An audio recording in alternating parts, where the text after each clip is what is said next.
Wake up, Ghana, your morning star, right? News, views, inspiration, and great conversations.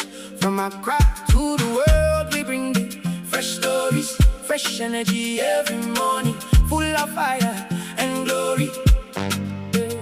Rise and shine, come join the line. Your day begins when the voices align. GhanaTalks breakfast show. Your daily dose, here we go. GhanaTalks breakfast show. GhanaTalks breakfast show. Only on GhanaTalks radio. Turn it up and stay tuned for the talk that moves you and keeps your heart in tune. From the traffic to the trends, we got something for your day. Every voice, every vision, lighting up the way. This is GhanaTalks Breakfast Show, your morning companion. When the voices align, GhanaTalks Breakfast Show. This is GhanaTalks Breakfast Show, your morning companion. Your daily dose, here we go. GhanaTalks Breakfast Show. This is GhanaTalks Breakfast Show, your morning companion. This is GhanaTalks Breakfast Show, your morning companion. Good morning to you, lovely listeners of GhanaTalks Radio. You're welcome to the GhanaTalks Breakfast Show right here on GhanaTalks Radio. This is your favorite online radio station. Remember that you're streaming live on Facebook at GhanaTalks Radio TV, on YouTube at GhanaTalks Radio, and also on X at GhanaTalks Radio. Do well to join us this morning. Let's get interactive right here on the morning show.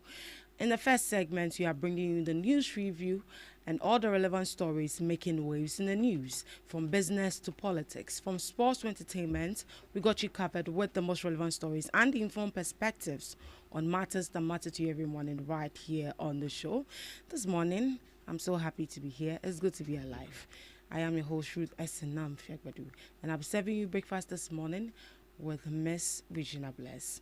Good morning to you, Miss Regina. Hope all is well. By grace, your side. I'm doing well. Hope you slept well. You slept fantastic. Yeah, I did. Yeah, but before we get into the news review and the slated articles we have, we'll look at the front page of some newspapers. Let's see what is trending.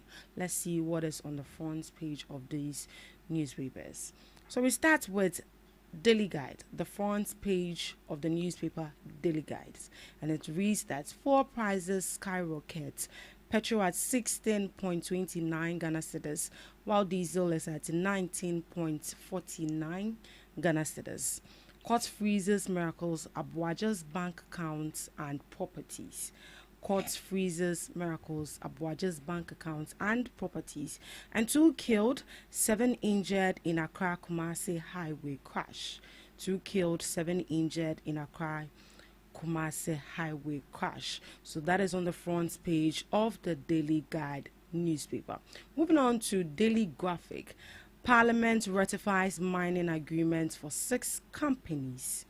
And government reduces diesel pump price by 2 Ghana cedis. That is on the front page of the Daily Guide. Moving on to the Dispatch. The Dispatch. Mohammed's trusted hand. Why Dr. Julius Deborah has twice served as his chief of staff. Recruitment medically cleared applicants still under consideration, and this is from the Ghana Police Service. Afoko calls for unity in NPP, cites his experience and 2016 victory. That is on the front page of the Dispatch. Moving on to Daybreak. MCE accused of hiding behind youth to fight global oil. NPA revises fuel pricing window for August 4th to 15th. That is on the front page of the Daybreak. Moving on to the National Enquirer. President Mahama orders 2 Ghana cedis cuts in diesel margin. President John Dramani Mahama orders a 2 Ghana cedis cut in diesel margin. And with this particular one, the rest of the drivers are asking, what about the cars that use petrol as well? Is the government also looking at reducing the prices for them? Because what you do for the right, you do for the left as well. On the front page of the Daily Searchlight, NPP ready for major demo over Sedina Tamaklo a quintal. NPP ready for major demo over Sedina Tamaklo a quintal. And on the same front page, we have the High Court freezes Dennis Miracles Abuaja's bank accounts and seize properties. That is on the front page of the Daily Searchlight. Moving on to the archives. TOR recruits 300 young engineers into permanent positions. TOR recruits 300 young engineers into permanent position. And on the same front page of the archives, age should not be sole measure of competence, and this is from the Council of State member, whereas they welcome the presidential age reforms with the Constitutional Review Committee report. And on the same front page of the newspaper, we have APL demands accountability in mining sector.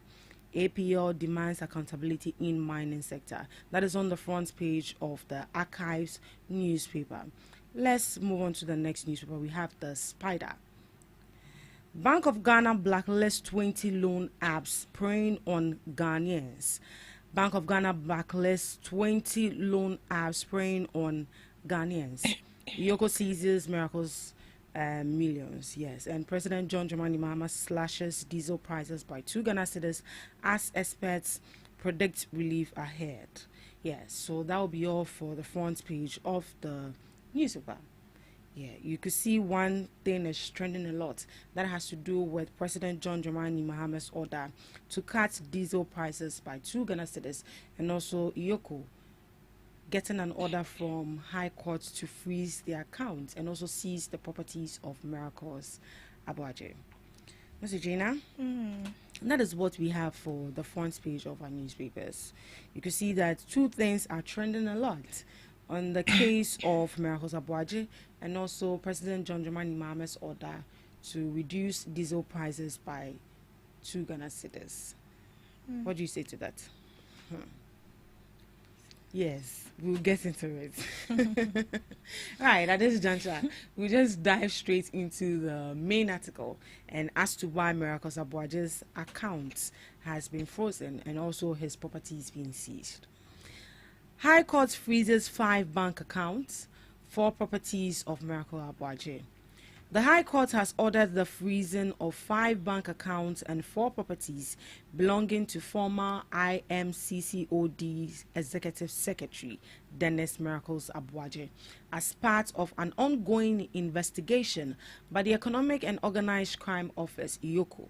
The court's order means that the affected bank accounts cannot be used, while the properties cannot be sold either, transferred, mortgaged, or otherwise disposed of until further orders from the court. The action is intended to preserve their assets, while EOCO investigates alleged financial and procurement-related irregularities involving about 55 million Ghana cedis during his time at IMCCOD. EOCO is examining transactions and procurement processes to determine whether any wrongdoing occurred. It is important to note that the freezing of assets is not a conviction. Such preservation orders are used to prevent suspected assets from being moved or disposed of while investigations continue.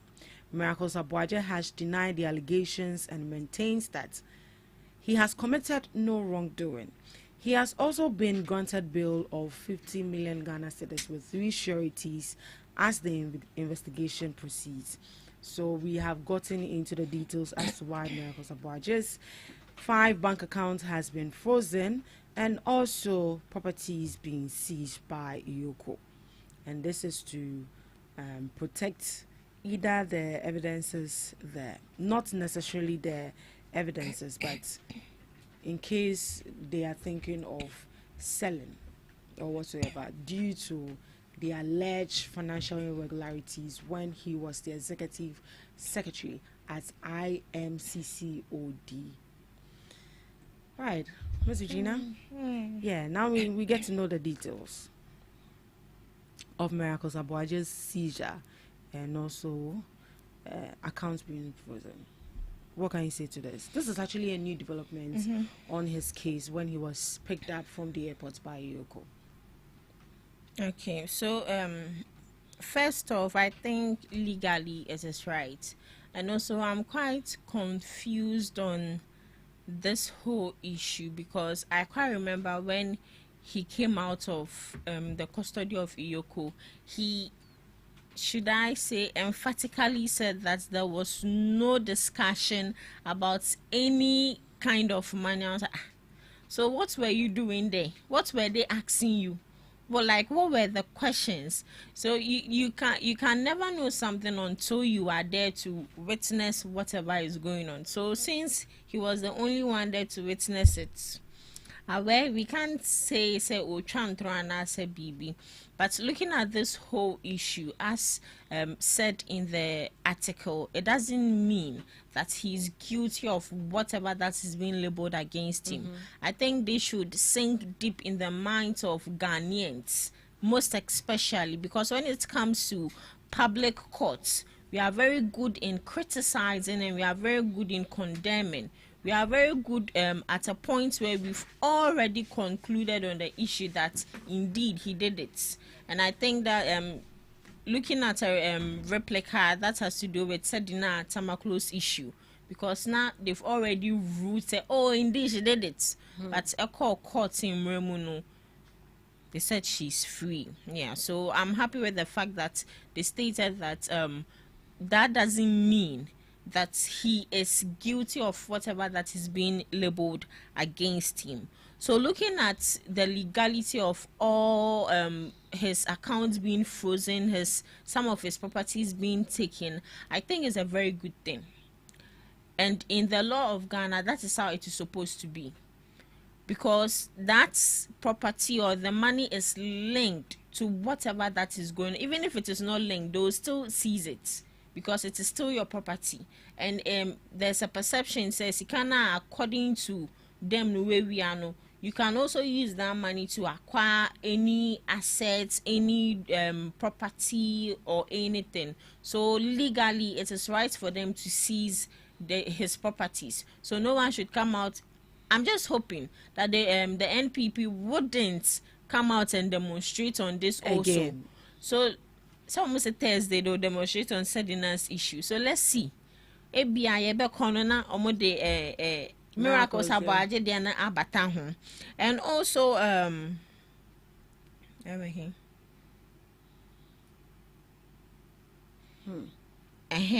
one important thing, I think it is time for Miracles Abuaje to lower his, no, not lower, he should come off his high horse and also assist with investigations. He needs to be humble. He needs to be your friend is saying open. He needs to cooperate, because at the end of the day, if indeed you claim that you have no hand in whatever that is going on, it should be easy for you to cooperate with investigation.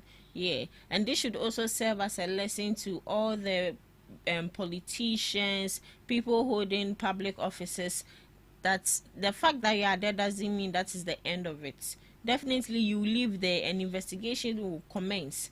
Definitely there will be a bad egg somewhere or no time or that. So once you leave back, they start investigation. So the fact that a public office has been entrusted in your care doesn't mean that is your ground for you to be feeding hungry. You don't need to be greedy. Whatever that is being given to you, take it in good faith. And I'm quite surprised with the fact that most of these people, their salaries are very good. Their salaries are very good, but I don't know why most of the time some of these people, should I say, are greedy. I'm not saying that Miracles has indeed taken the money, but it is an example. This is an example. Well, my only problem is that if Miracles Abuaji indeed says that he doesn't know anything about the 55 million Ghana cedis irregularities that he's currently involved in and what Iyoko is saying, why then did he proceed to redeem the bill? The 50 million bill that was placed on him. Nangontia. And even with that, afterwards, you could have sued Iyoko if for damaging your reputation if indeed you say that you are not aware of anything. But as it stands now, I don't know if you get my point. I get it. Because you have defamed me. Yeah. And you haven't made me knowledgeable of anything related to what you are saying, of which you have already publicly said that he's aware, you are aware that there's an investigation going on. And I quite remember in an interview on UTV, to be precise, Miracles Abuaji said he actually wanted this to be low-key, the whole investigation thing to be low-key, till we heard that, till we saw that the NPP actually protested for everyone to... NPP. So you see, this thing could have been done low-key, because sometime back we heard Napo saying that he goes to Yoko in and out, because nobody knows about it. Yeah. So why the noise from the party? You know, when it comes to NPP, I would honestly say that they are noise makers, and empty vessels makes the most noise. See, I believe that if you have something reasonable, tangible, productive to do, you wouldn't even, with Thursday's demonstration, excuse me to say, it doesn't make sense, because we have a lot of lawyers in their midst, and I'm just hoping that Thursday will be able to go and ask one lawyer that does it mean that you've turned a blind eye to the law, or does it mean that we're now law school on the way in Suyashi? And because I think it baffles me as adults. As I'm saying, MPPs, they are noise makers, because as you are saying, when it comes to Napo, aside his presidential ambition to be the vice president, and also during this doomsday issue that he made certain utterances, and I've not heard of any allegation being labeled against him, but low key it is going on. He has been in and out, as you are saying, and no one knows.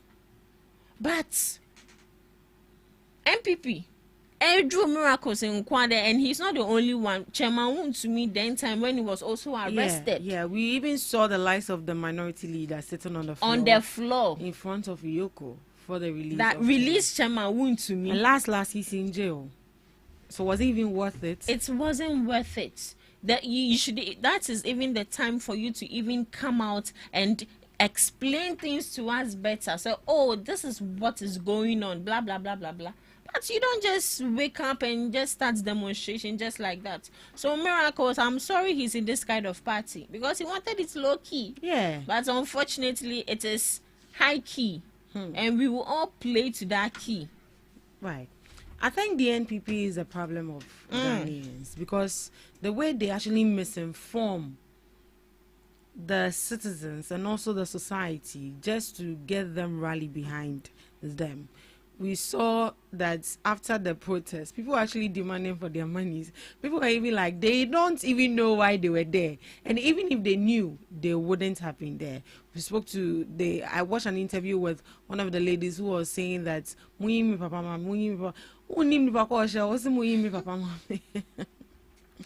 she said that if she knew that this was actually the reason why they brought her here, she wouldn't have even complied to even to be there in the first place. So that should tell you that people do not even know what is happening. They don't even know the in-depth knowledge of the situation before they even go out there to protest. And this is because one political party is misinforming these people. But as an individual, it all boils on you to make the right choices for yourself. Now, let's proceed to our next news item. Delegate system creates fertile ground for targeted inducement. The Supreme Court has explained that Ghana's delegate system can make political party primaries more vulnerable to vote buying because candidates only need to influence a relatively small number of delegates. In its recent 5-2 majority decision, the court declared the delegate system unconstitutional and directed political parties to create arrangements that allow all members in good standing to vote directly in the section of parliamentary and presidential candidates. Chief Justice Bafo Boni acknowledged that allowing all party members to vote will not completely eliminate money politics. However, he said it could make targeted financial inducements more difficult because political power would be spread across a much larger group of voters. The court explained that when only a limited number of delegates decide who becomes a candidate, each delegate's vote becomes more valuable and easier to target with financial incentives. With a broader electorate, candidates would have to engage with thousands of party members, making it more difficult to influence the outcome through a small number of transactions. The ruling is therefore not simple about changing who votes in party primaries. It is also about reducing the concentration of political power and encouraging broader participation within political parties. Political parties have been given 1 year to put systems in place to allow all eligible members to participate directly in their internal primaries. However, the court recognized that the new system could come with higher campaign and organizational costs. Yeah, so within the week, last week, we saw the Supreme Court ruling in favor of the delegate system. That is going to allow majority of delegates and also people to vote for presidential and parliamentary primaries. And one reason they gave as to why they ruled in favor of this delegate system because they mentioned it's unconstitutional, and also they mentioned that to allow inclusivity, to allow everybody to be included in the voting system when it comes to the presidential and parliamentary primaries election, and also to reduce votes buying. But we've heard a lot of comments that ruling in favor of this is actually not going to reduce vote buying, because even with the general elections, people still find voters to vote for them. So how much more the primaries? But we are hearing from the Supreme Court that this is going to create fertile ground for targeted inducement, and it's also going to reduce it. That means that any single person that actually votes for a particular political party will be valuable. Miss Regina, your thought on this, please.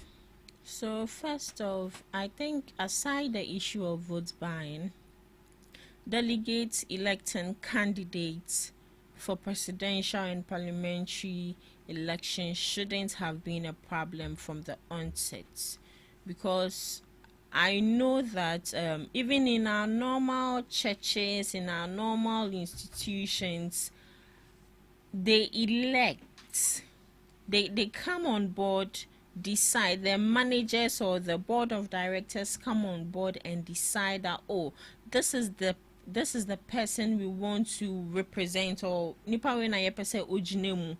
Then they all come in agreement, they vote. Are you in for the person or you are against the person? Then they vote. Then now, after voting, they now have a candidate. Then they present that candidate to the people. That are you in support? That is where they also exercise their right to vote either for or against. So this isn't a problem when delegates vote, but it becomes a problem where those delegates are being influenced with money, with items. That is where the problem starts from. So I think it is important, and I'm happy with the fact that they've not entirely cancelled it, but they've opened room for all these voters, common floor members, to also come and exercise their rights. Now the issue is, and that is the question everyone is asking, if we are limiting the rights of these delegates for them not to only or solely vote because of vote buying, in as much as now this has to do with a lot of people, quantities, it would be difficult for this candidate to influence them, but still the influence will still go on. So what happens to the number of people who can be influenced to vote for these people? And I think when we look into the law, vote buying is a crime, but they've not really specified any sanction when it comes to vote buying. Yeah. It is a crime Yeah, when we it actually comes have to laws yes, but that. as a punishment beyond batahu, there is no punishment. This is giving room to all these candidates to influence the people. And mind you, I might take the items and still not be influenced, but there are some people who will take the items and be influenced by the little item you've given to them. I'm educated, my knowledge no emuebie, and to know the phone where Abraham say, oh, vote for me, I will take it, but I will not vote for you. But obi o how would the man or say woman you wiase, so he or she would vote for you. We've seen the likes of Baba Jamal. We've seen the likes of Bawumia himself. We've seen the likes of some of these NDC and NPP politicians. And some of these delegates, excuse me to say, I don't want to use the word their IQ level is low. Because, in fact, it is low. Because these same people will still come out when they are being interviewed and questioned. They'll be like, oh, and I'm a GBF, a camp of Bawumia ho. I can't say GBF camp of Alan Chamante ho. Like, I've seen a video where a delegate has taken from here, taken from here, taken from here. One person, 3 people. He has taken all money from all these candidates. And the question is, you are voting for only one person. Only one person. Only one person. This is how bribery and corruption starts. Because the people up there have set an example for this youth to follow. Omama who say, when they get there, they eat alone. They don't include all the people around them. They only eat, they only take the money and put it in their pockets, and at the end of the day, that boils down to personal interest and greed.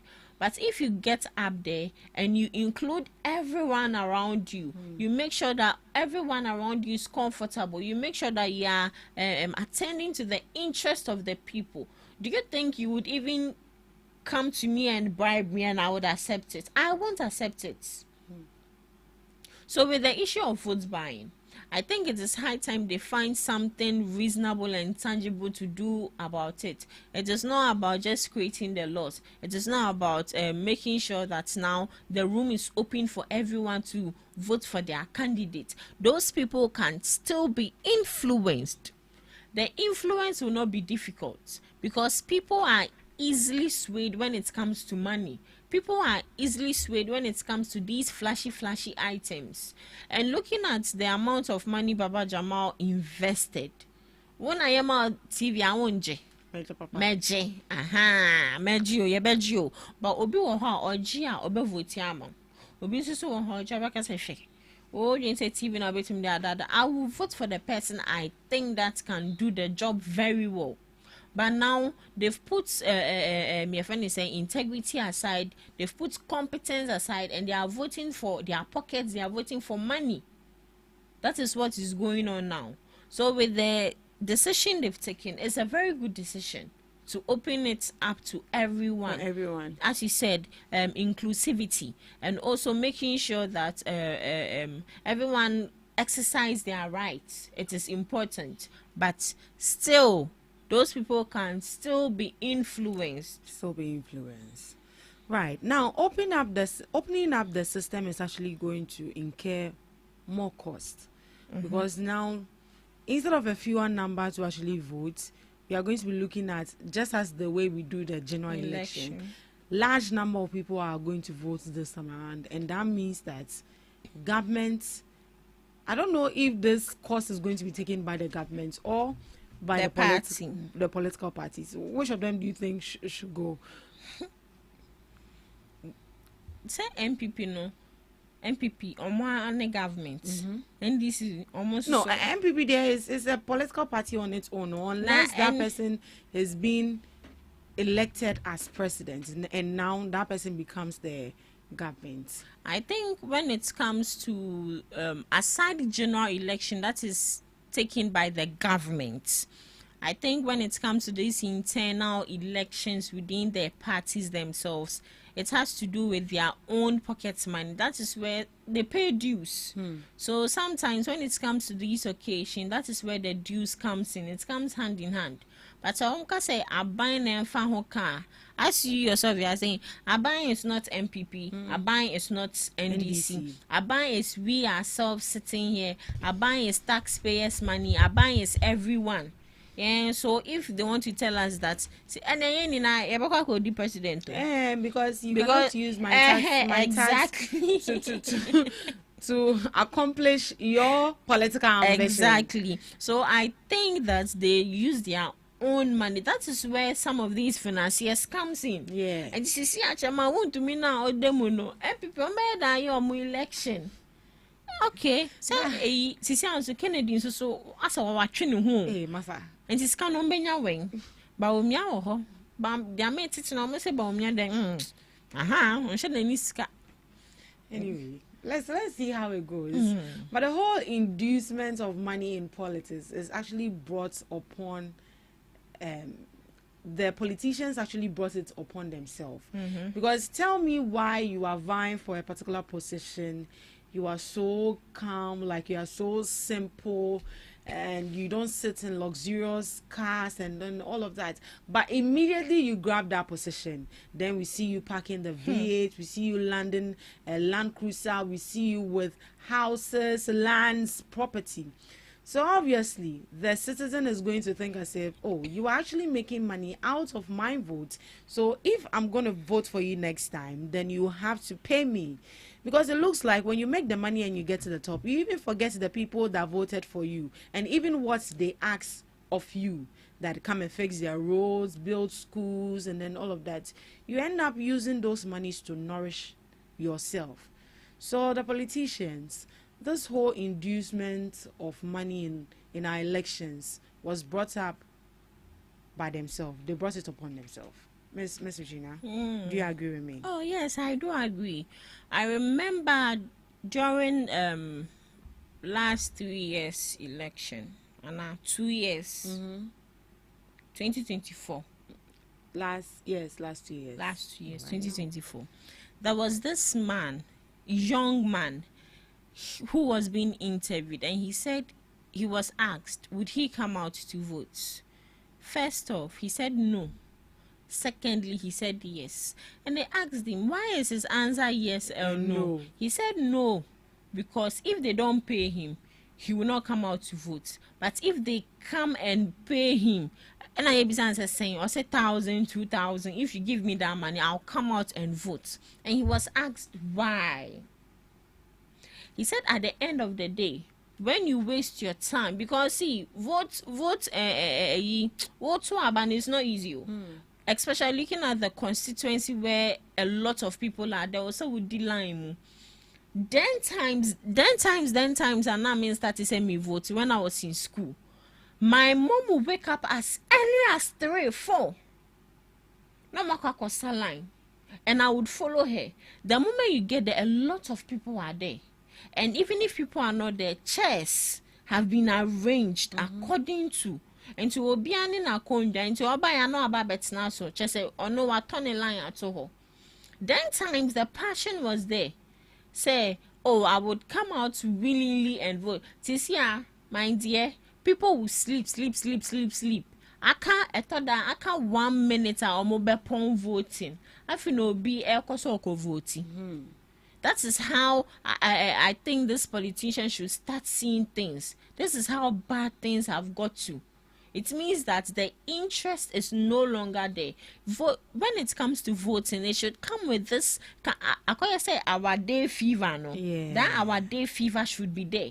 But now it is no longer there.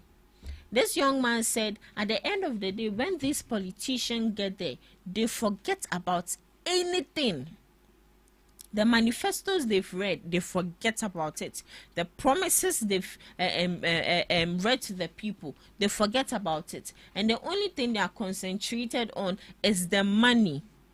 ekwan ben so na mefa so enya sika we egu me bottom.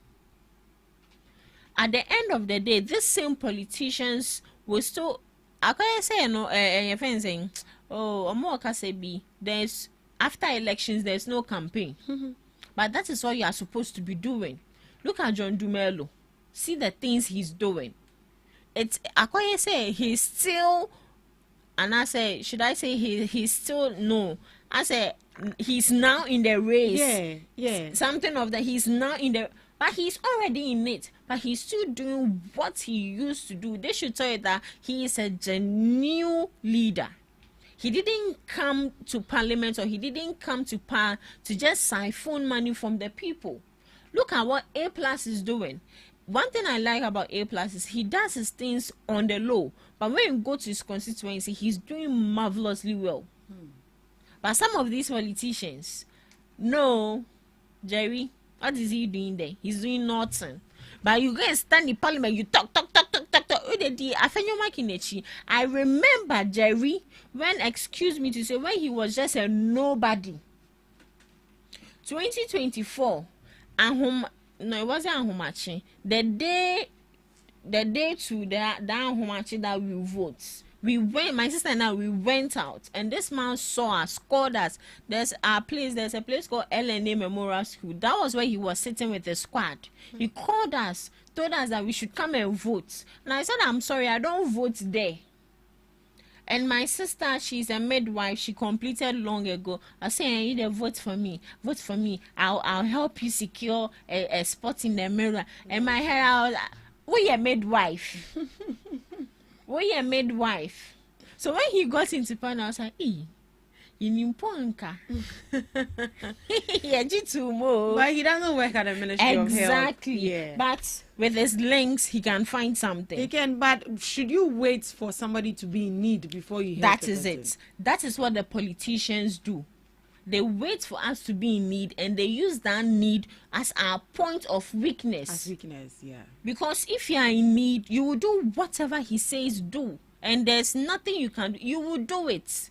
See, the politicians are greedy. From crane to cran, they are all greedy.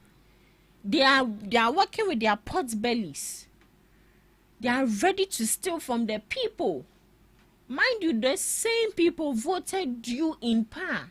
And mind you, that same people can still bring you down. That is why we don't undermine people.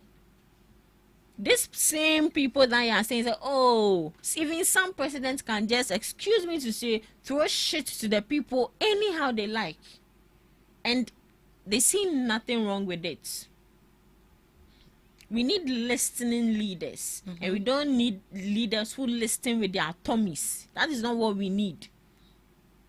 The politicians. Right. With the monetization of vote, do you think there's ever going to be a time where do not stop it. it?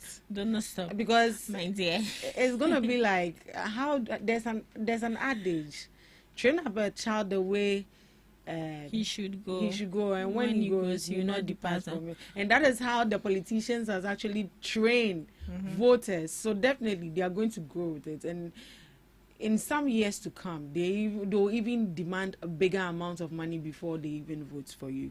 So with the monetization of votes, unless the law takes its course. Which law? That is if if we are ready as a country to enforce these laws. That if we are caught, I wish they could have used the case of Jamal. Yeah. As an example. But Jamal put any three na ye. It is what it is. Ni three na ye so nya ye. Nanka mahama pamini free ho and away nya ha and obehu. Yeah, exactly. All right, let's proceed to our next item. Mama direct two Ghana cedis diesel price reduction to cushion consumers. President John Dramani Mahama has directed a 2 Ghana cedis reduction per litre in the regulatory margin on diesel as government moves to cushion consumers against rising fuel prices. The reduction takes effect from Tuesday, which is today, August 4, 2026, and will remain in place for 1 month unless the government reviews the decision. The intervention applies only to diesel. With no corresponding reduction announced for petrol, government says the move is intended to reduce the pressure of rising fuel costs on households and businesses, while also helping to prevent an increase in transport fares and further inflation pressures. The decision comes after fuel prices went up during the first pricing window of August, with the increase linked to developments in the international oil market, exchange rate pressures, and changes in the NPA's price floor. The government is hoping that the reduction in the diesel regulatory margin will translate into lower pump prices for consumers. This could provide some relief to commercial transport operators, companies, and businesses that depend heavily on diesel. However, the key question is how quickly the reduction will reflect at fuel stations and whether if it will be enough to prevent increases in transport fares and the prices of goods and services. Yeah, so yesterday we saw an order from the president that they should reduce 2 Ghana cedis from diesel prices. Ms. Uchina? An order from the president. We any EU your friend is saying but funny but where they are show Yeah. Upo you would do it. You will do it. And when it comes to executive power, I think this is the time where we need to commend them. It shouldn't be like they are overusing or exercising the power that has been given to them. I would always say that we need a listening government. We need a listening president. We need a listening leader. I would always sit here and always say that leadership is not just about say unko for bojo. So I na your president na no. As I say Tinubu is not respected though. Tinubu is not respected in his country because he's not exhibiting the true form of leadership, because he's making his people suffer, and these people are rather abusing the power that has been given to them.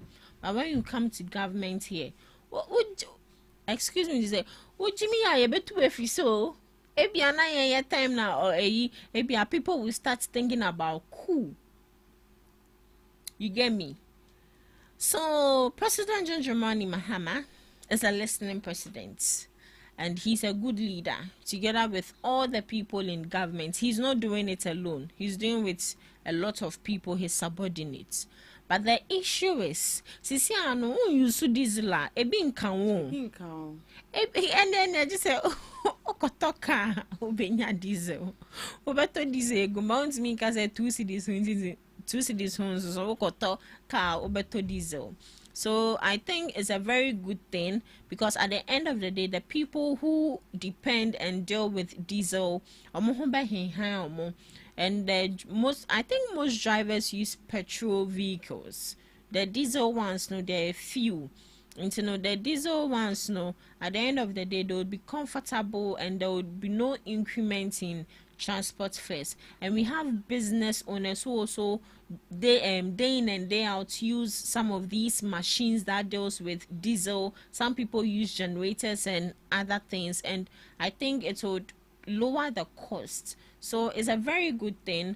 This is what we are looking for. Our pleas, our cry shouldn't fall on a deaf ear, because at the end of the day, if it falls on a deaf ear, it looks like our wants and our needs are being neglected. But our president has embraced. One thing I am happy about is the fact that he himself said he reads comments. When he goes on social media, he reads comments. So he should tell us that we can feel free to send our comments, and he would read it. And when he reads it, he would pay attention to them and he would find a solution also. So, Mr. President, and you know, friend, your tone is saying, Mahama is the hope. And then yes, Yeah, no. But you know, oh, I meant to mean But the drivers using petrol are still complaining that if you are doing for the diesel, Do do it for the petrol. drivers as well. Because do you think Oh, they have a case? Yeah, oh, they have a case. Because why are you doing it for someone? I can say you obi worker now say what to be action. Na yeah nanti to be chen. So I think they really have a valid case. I think for now, President John Dramani Mahama has introduced it. So let's see within the week. Maybe he will do something for those also using petrol. Because eja de ondi dinja ne maho.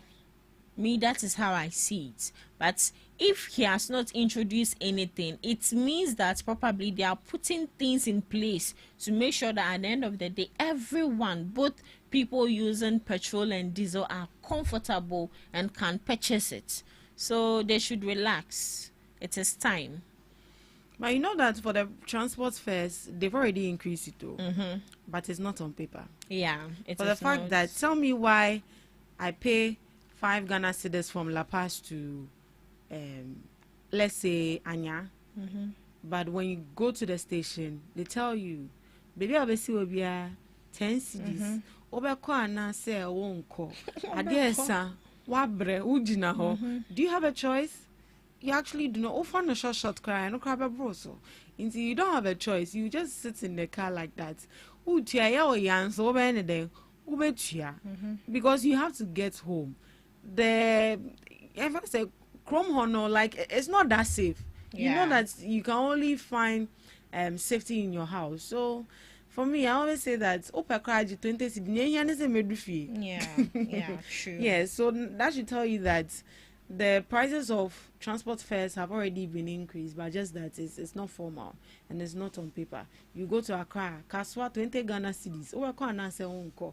Then you see people rushing after it. That should tell you that people are just in a hurry to go home. Some people don't actually think about the money, but in as much as some people are not thinking about the money, and the money is not a problem for them, what about those of us that we are going out with budget?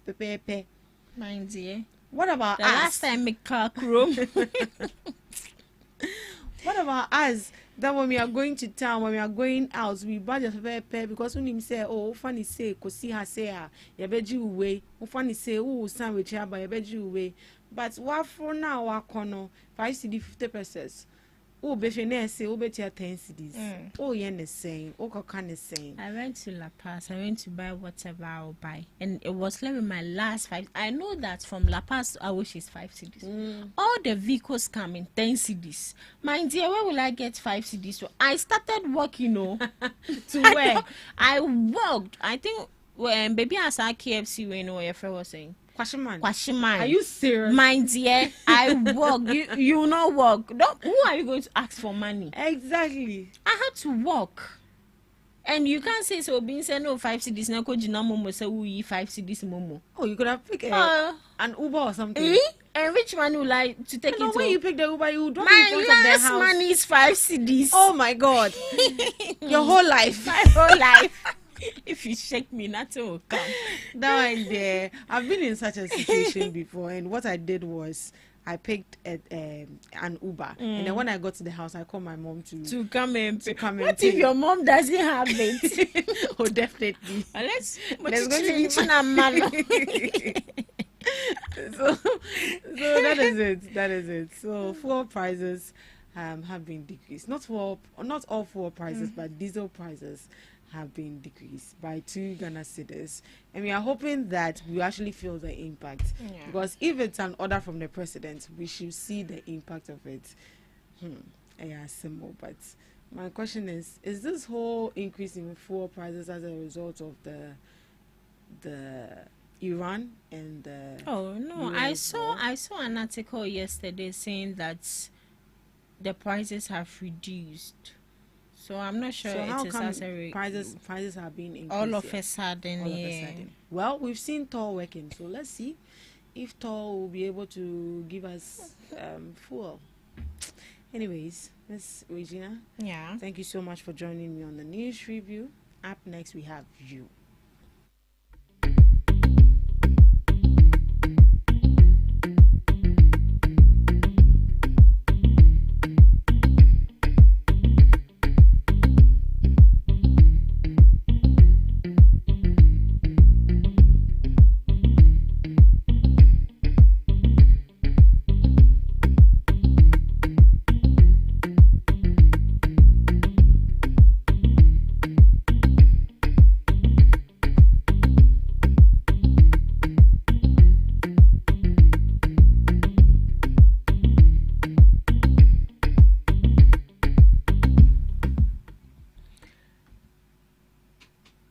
morning, bringing you today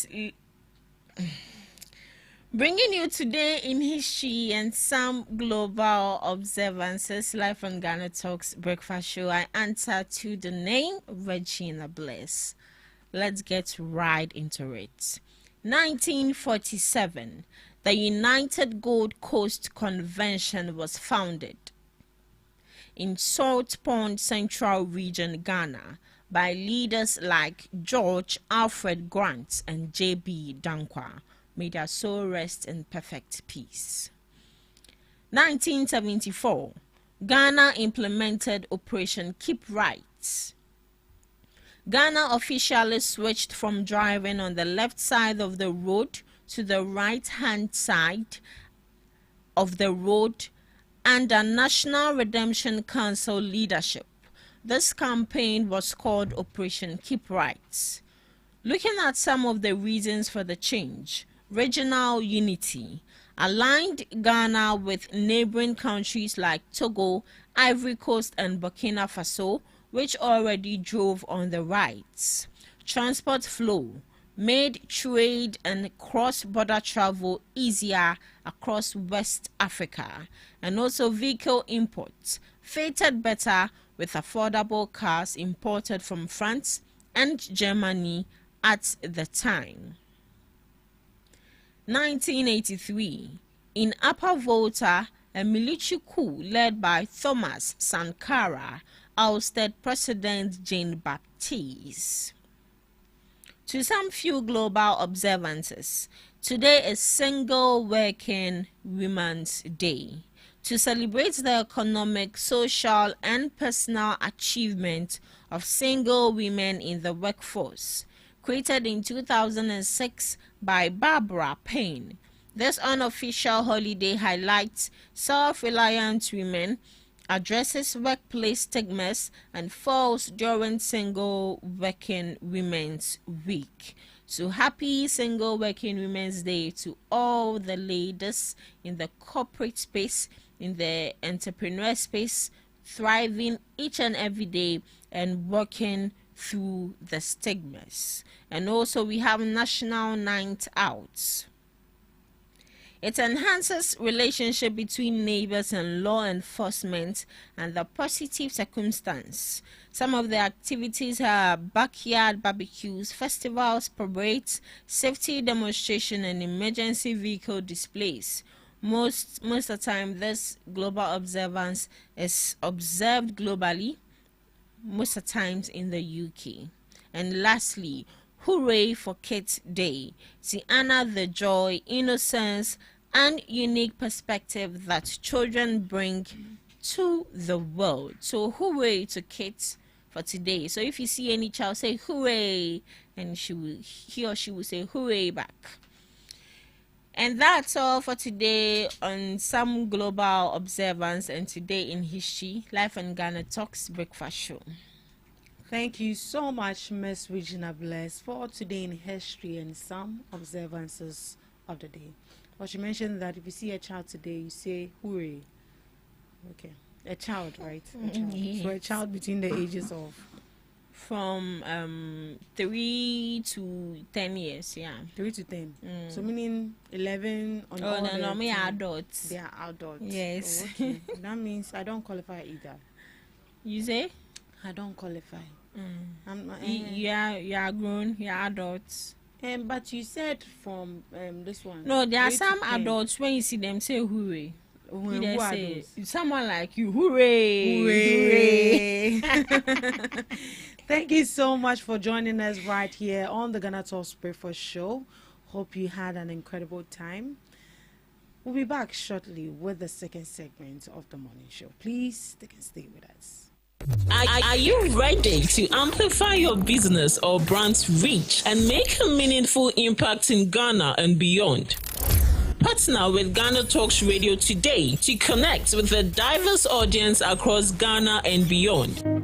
Elevate your brand through on-air promotions and social media. Boost your brand during prime time. With GhanaTalks Radio, you can extend your reach across digital platforms. GhanaTalks Radio is not just a station, it is a community hub where your brand becomes part of the conversation. Join us in fostering connections, celebrating culture, and making a lasting impression. For customized sponsorship packages and enquiries, email contact@GhanaTalksRadio.com or call +233 202 544614. GhanaTalks Radio, giving the youth a voice.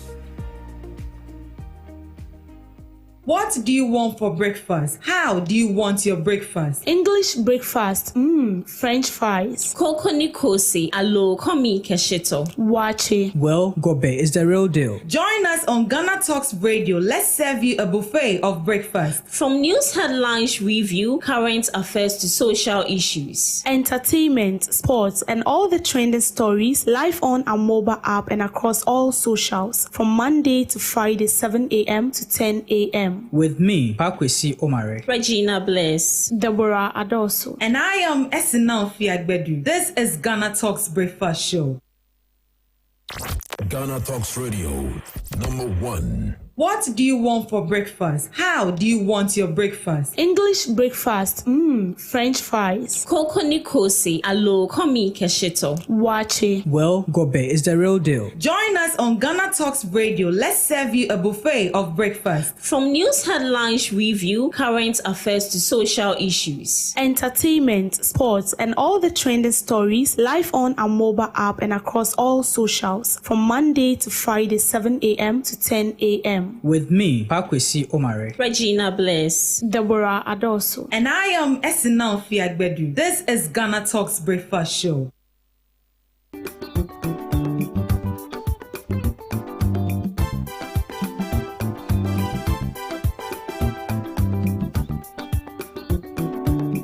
GhanaTalks Radio wo UK abrochimemu era from Ghana mu ha the sound system which is spinning machine papa every amano ne ababegu o Ghana mu ha enti se we ye aye we ye engagement we ye wedding we ye birthday party political parties are mo ye rally some we ye sorry mo ye crusade so we bo carnival or any kind of event now we pe spinning machine papa a boa sound no mu de dia ene me kanfo GTR sounds de emawo ya wa live band nso a woto nsa de frɛn ya yebetimi ababeboa ama wudwumedi a wudi ene nso atimi aye kama pa ya wo enkan poponi mantamo anya aponche hotel ɛhɔ pepepe ɛna yebutuo odi ane sɛ wo bɛfrɛ empanifo ɛwɔ 0546960510 GTR sounds emu wode angaza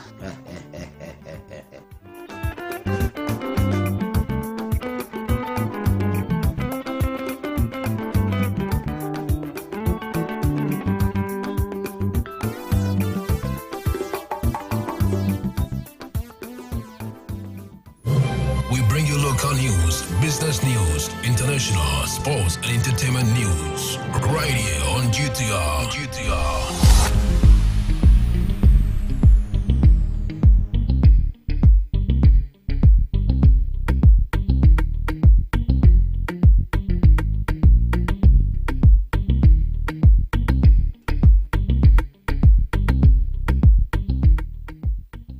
Hello, good morning. You're tuning to GhanaTalks Radio. It's Tuesday, 4th August 2026, bringing you the morning news. My name is Zainab Ali. Coming up, Bernard Ehiafo urges collective action to tackle youth unemployment across Africa. Ibrahim Eje dismisses 24-hour economy as failing to deliver results. Editor of the News Center urges government to deliver within existing term instead of extension. This and other news from business, sports, entertainment, and global update coming up to you this morning.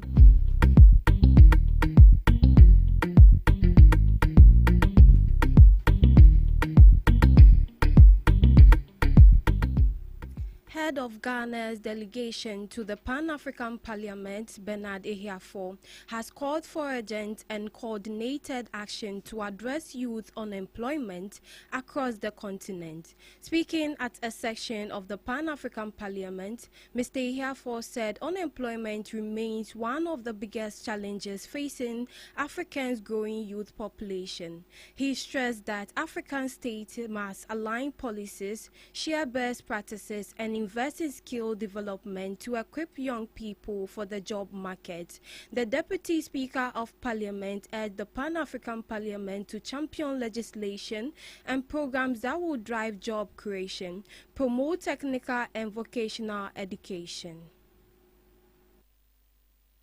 The challenges confronting Africa do not respect national borders, whether we speak of climate change, unemployment, food security, migration, digital transformation, or regional security. These are issues that require African solution built on cooperation, solidarity, and shared responsibility. The African Continental Free Trade Era, Agenda 2063, and the work of the Pan-African Parliament all reflect our commitment to building an integrated, peaceful, and prosperous continent. However, these ambitions cannot be realized without the active engagement of Africa's youth. Resident Country Director of International Investment LLC, Ibrahim Ejei, has criticized the government's flagship economic policies, declaring the March 24-hour economy has failed to materialize. In an interview, he said Ghanaians are yet to feel the impact of government policies despite reported improvement in the exchange rate and other macroeconomic indicators. He urged the government to move beyond macro numbers and implement policies that translate into jobs, cheaper goods, and real relief for citizens. The comment is in line with the ongoing debate about the effectiveness of the 24-hour economy policy and its implementation across key sectors. Abdullah understands something. In June of 2024, the exchange rate was 15.6. 6 months later, it's 14.7. I mentioned it last week. All the macro indicators were positively moving under NPP. Look at that, 15.6 to 14.75 that we left it to you. So don't come and tell us on this platform that what would it have been. The reality is that the indices or the figures were progressively appreciating in the favor of Ghanaians. Now you come and Elvis is bang on point. Given apples for apples, the fuel should be less right now. You're telling us that you've delivered. What have you delivered? Why is telling us, Ghanaians, that what Elvis is saying is that they have lied to Ghanaians. Tell us what you've actually delivered. And I mentioned it last week, your so-called fake 419 policy on the 24-hour economy is dead in the water. Don't tell me I'm a prophet of doom. I'm a politician anchored in reality, just as Ghanaians are. No jobs. Why is the economy not working? Because you people, NDC, are not working. You're working for yourself. We've seen the nyafu that is going on already on this. Mayor of Accra, Michael Kpakpo Alote, has attributed the delay in rehabilitating the Kaneshi Market footbridges to ongoing works under the Greater Accra Resilience and Integrated Development Project. According to him, the Assembly cannot commence repairs on the footbridge until drainage works in the area are completed. To address pedestrian safety in the meantime, the mayor said traffic personnel have been deployed to assist pedestrians crossing the road around the market. The Garrett project is aimed at improving flood resilience and urban infrastructure in the Greater Accra region. Of time. And I'm beginning the advocacy here. all Ghanaians, if it comes to referendum, everybody should reject any extension of term for members of parliament or the president. Why? It's needless, it's a waste of time, it's nothing. It's just going to waste another time of Ghanaians. How? It's because it will add nothing. If you have 4 years, if you are not able to do what you want to do, then 1 year is what you are able to do it. Doesn't make any sense to you that you have 4 years, and you are telling that the 4 years you can't do what you are going unless they add 1 year. 4 and 1, which one is higher? 4. So what are you telling me? I've told you here that it's about strategy. If a government comes and I'm addressing 3 growth pools and says government come and say me, I want to address the housing deficit of Ghana, and he succeeds. Another government comes, I'm doing for my 4 years, I'm doing all roads in Ghana, and he succeeds. Who did where we are today? It's because the governments all over this period have failed to realize that if they don't address specific growth goals, they will just be touching on everything small, and will remain where we are. So you can give that government 20 years, it will go nowhere. Because the government is just starting things small. And that's why we go nowhere. Minority Leader in Parliament Alexander Afenyo-Markin has accused the government of weaponizing state investigative and prosecutorial powers against members of the opposition. Speaking to journalists, the Minority Leader said there is a growing pattern of targeting the New Patriotic Party, MPs and party members by the state institution. The Futu MP described the alleged action as politically motivated and a threat to Ghana's democratic principles. According to him, such actions undermine trust in state institutions and create fear within the political space. We say to the NDC government, stop the harassment of the opposition. Mr. Speaker, a tribunal that can be turned on political opponents does not exist in isolation. It sits alongside a pattern this minority has watched grow all year, and we cannot leave this chamber this evening without naming it plainly. Members of the New Patriotic Party, including MPs from the minority, have been maliciously targeted and harassed simply for holding different views, using the investigative and prosecutorial powers of the state. We say without apology that this is both dangerous and wrong. A government that fears its critics has already told us something horrifying about itself. It is inflicting a new culture of silence on this nation. Mr. Speaker and colleagues, we also place on record a shocking string of doubtful judicial decisions that has emerged in recent times. Taken together, they appear to suggest that there is one set of justice for the friends and cronies of this government and another altogether harsher set for its opponent. Ghana is bigger than any one party, and our democracy only works if the opposition can speak. In business, Ghana's banking industry continues to deliver high standards of service quality, although customer satisfaction has eased slightly. According to the 2025 Ghana Customer Satisfaction Index report commissioned by the Chartered Institute of Marketing Ghana, the latest survey shows that while banks continue to perform strongly in service delivery across both consumer and business banking, maintaining customer loyalty and converting satisfied customers into strong brand advocates remains a growing challenge. The annual study, now its 5th wave for consumer banking and 4th wave for business banking, assess service quality, customer satisfaction, customer loyalty, and customer willingness to recommend their banks through the Net Promoter Score. The survey covered 3,300 retail banking customers and 2,200 business banking customers across Ghana between November 2025 and January 2026. The report that overall service quality in consumer banking remained high at 88.2% in 2025. Although this represents a marginal decline from 88.9% recorded in both 2023 and 2024, the findings suggest banks continue to maintain strong service standards despite growing customer expectation.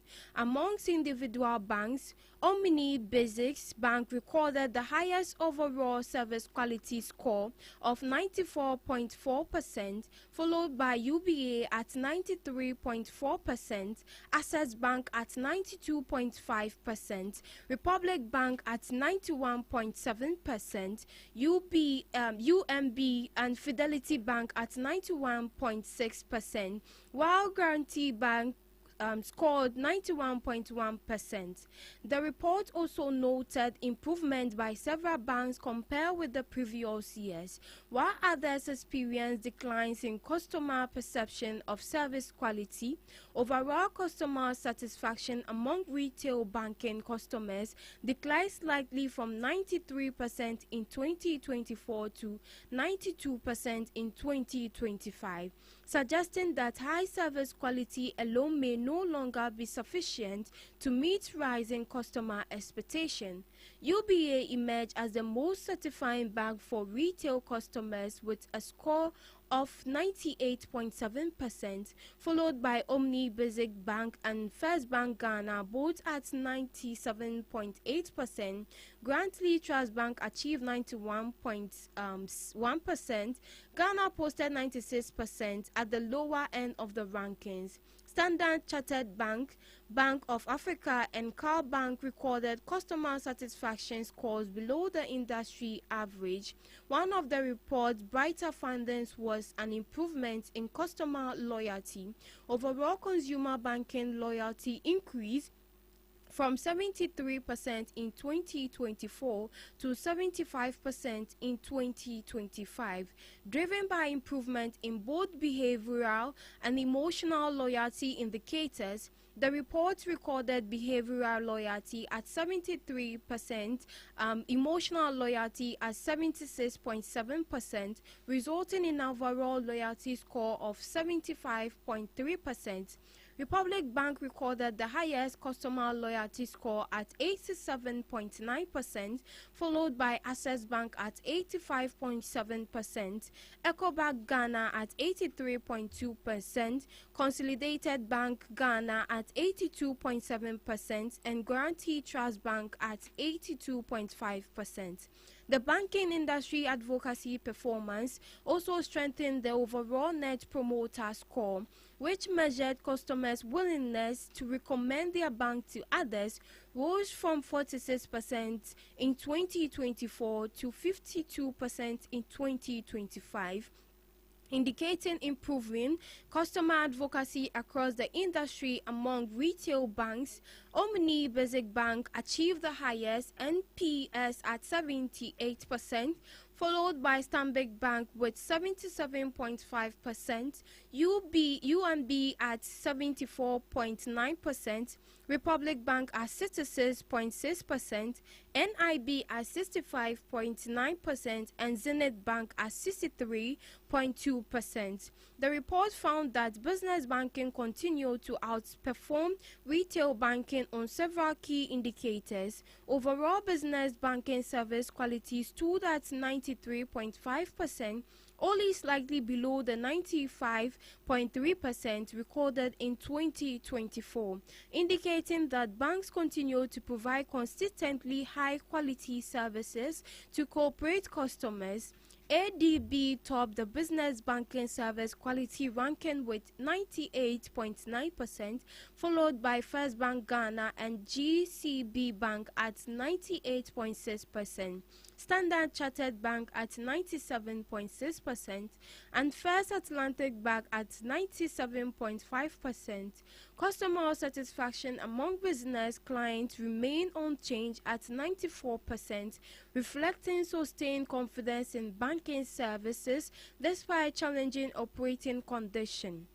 First Atlantic Bank achieved a perfect customer satisfaction score at 100%, while ADB and Stanbic Bank each recorded 99.4%, followed closely by Bank of Africa with 99.2%. Business customer loyalty improved modestly to 80% in 2025 from 79% a year earlier. The report showed emotional loyalty at 82% and behavioral loyalty at 78.5%, producing an overall loyalty score of 80.2%. Zenith Bank led all banks with a business customer loyalty score of 94%, followed by ADB at 90.8%. First Bank Ghana at 90.6% and Bank of Africa at 88.5%. While most business banking indicators remain strong, the report highlighted a significant decline in customer advocacy. Overall business banking net promoter score fell sharply from 72% in 2024 to 50% in 2025, suggesting that although business customers remain satisfied with their banks, they are considerably less likely to recommend them to others. Fidelity Bank posted the highest business banking NPS at 88%, followed by First Atlantic Bank at 85%, Car Bank at 80%, Consolidated Bank Ghana and Zenith Bank both at 77%, while Prudential Bank recorded 77%. The assessment measures 6 service quality dimension: tangibles, reliability, responsiveness, assurance, empathy, and ease of use, alongside customer satisfaction, customer loyalty, and brand advocacy through the Net Promoter Score. The 2025 findings suggest that although Ghana's bank continues to deliver high standards of service, institution will increasingly need the focus on deepening customer relationships, improving customer experience, and building stronger advocacy if they are to maintain a competitive advantage in an evolving banking landscape. To sport, Manchester City winger Antoine Semenyo says new manager Enzo Maresca's attacking philosophy is perfectly suited to his game after making an encouraging start under the Italian coach. Antoine Semenyo has impressed during City's preseason clash with Inter Milan in Hong Kong, tormenting fullback Andy Dwarf with his pace and direct running before helping create Divine Mukasa's goal in Maresca's first match in charge. Although City eventually lost on penalty, Semenyo believes the performance offered a glimpse of the football supporters can expect under the former Chelsea boss. Speaking after the game, the 26-year-old admitted Maresca's tactical approach immediately caught his attention when the Italian appointed. Semenyo revealed he is particularly excited by the freedom being given to City's wingers, allowing them to attack defenders in one-on-one situation. The former Bournemouth forward also disclosed that Maresca has already held individual meetings with players to explain his tactical ideas and expectations. Semenyo believes the new manager's philosophy shares similarities with former boss Pep Guardiola, while also giving attacking players greater license to express themselves. The Black Star winger says Maresca's instructions are refreshingly simple. World Cup merchandise, Semenyo will be hoping the freedom offered by Maresca's system translates into another productive campaign as Manchester City prepare for the start of the new Premier League season. In showbiz, Ghanaian social media personality and entrepreneur Rose Gold has sparked debate online after stating she cannot consider marriage to a man who is not financially stable. Speaking in a recent interview, Rose Gold said money plays a critical role in building a successful home and she is not willing to compromise on that standard. According to the influencer, Many women enter marriage with only emotion and later struggle with financial pressure. She argued that wealth provides security and reduces stress in relationships. She added that being ambitious and hardworking herself means she expects the same drive from the potential partner. On global update, UK drivers have stolen almost 200,000 pounds of fuel from petrol station on average every day since the Iran war broke out and sent prices soaring. According to industry analysis, incidents of fuel being taken from forecourt without payment have risen by a fifth in 5 months since 28 February. Figures from forecourt I suggest the conflict in the Middle East severely disrupted oil supplies across the region, triggering a rise in wholesale prices and subsequent increase in costs at the pump in the UK.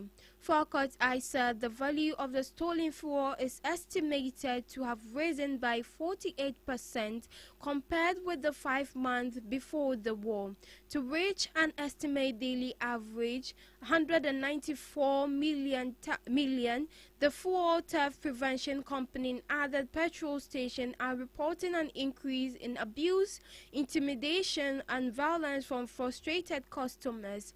The figures are based on the representative sample of 550 forecourt, comparing the 5 months prior to the outbreak with the 5 months after it started.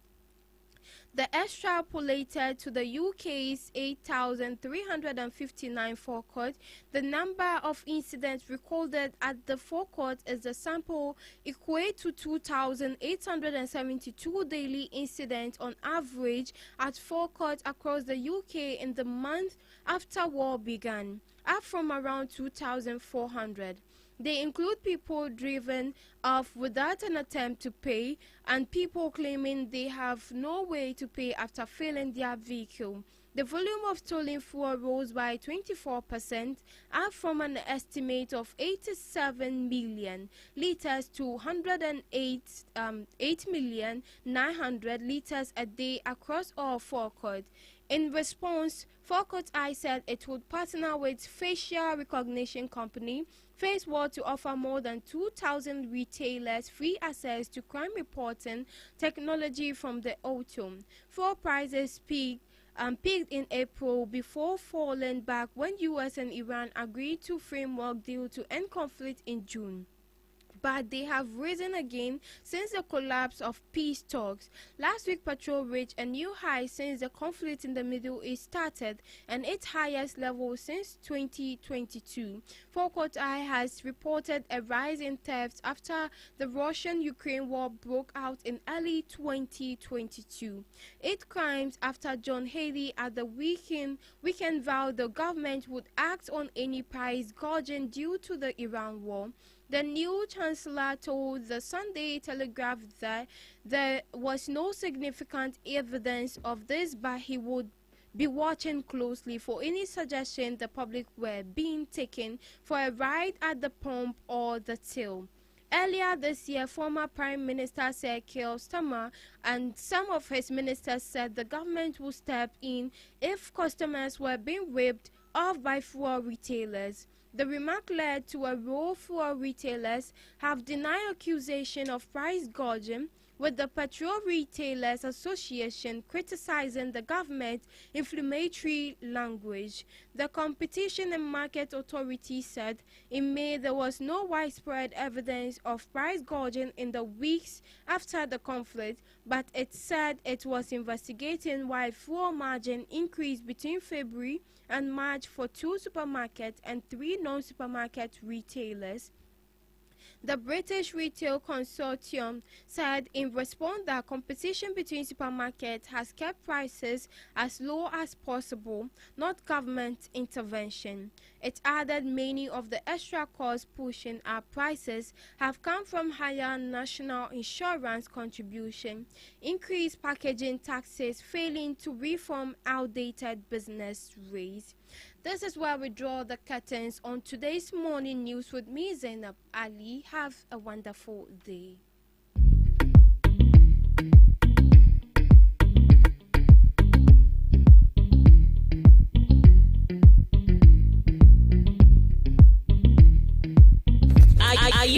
ready to amplify your business or brand's reach and make a meaningful impact in Ghana and beyond? Partner with Ghana Talks Radio today to connect with a diverse audience across Ghana and beyond. Elevate your brand through on-air promotions and social media. Boost your brand during prime time. With Ghana Talks Radio, you can extend your reach across digital platforms. Ghana Talks Radio is not just a station, it is a community hub where your brand becomes part of the conversation. Join us in fostering connections, celebrating culture, and making a lasting impression. For customized sponsorship packages and enquiries, email contact@GhanaTalksRadio.com or call +233 202 544614. Ghana Talks Radio, giving the youth a voice.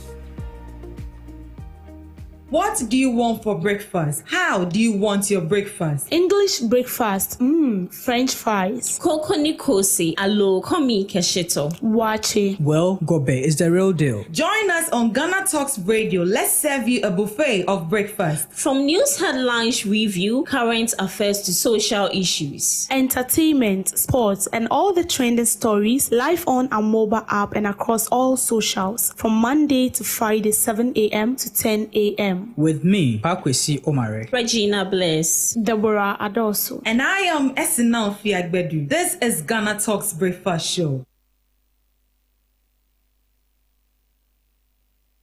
This is Ghana Talks Breakfast Show, your morning companion.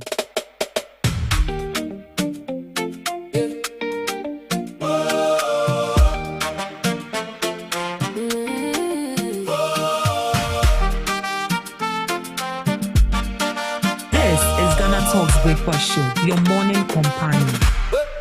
This is Ghana Talks Breakfast Show, your morning companion. News, views, inspiration, and great conversations. From Accra to the world, we bring the fresh stories, fresh energy every morning, full of fire and glory. Rise and shine, come join the line. Your day begins when the voices align. Ghana Talks Breakfast Show. Ghana Talks Breakfast Show. Your daily dose, here we go. Ghana Talks Breakfast Show. Ghana Talks Breakfast Show. Only on Ghana Talks Radio. Turn it up and stay tuned for the talk that moves you and keeps your heart in tune. From the traffic to the trends, we got something for your day. Every voice, every vision, lighting up the way. Rise and shine, come join the line. Your day begins when the voices align. Ghana Talks Breakfast Show. Ghana Talks Breakfast Show. Your daily dose, here we go. Ghana Talks Breakfast Show. Ghana Talks Breakfast Show.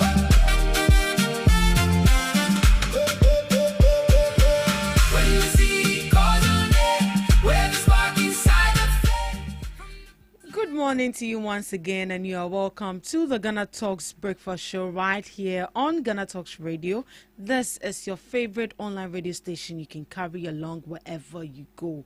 All you need to do is just download the app on Google Play Store or Apple Store at Ghana Talks Radio. We are also streaming live on all our social media platforms. On Facebook, we are streaming live at Ghana Talks Radio as Ghana Talks Radio TV, and also on YouTube at Ghana Talks Radio, and also on X at Ghana Talks Radio. Do want to join us this morning? Let's get interactive right here on the morning show.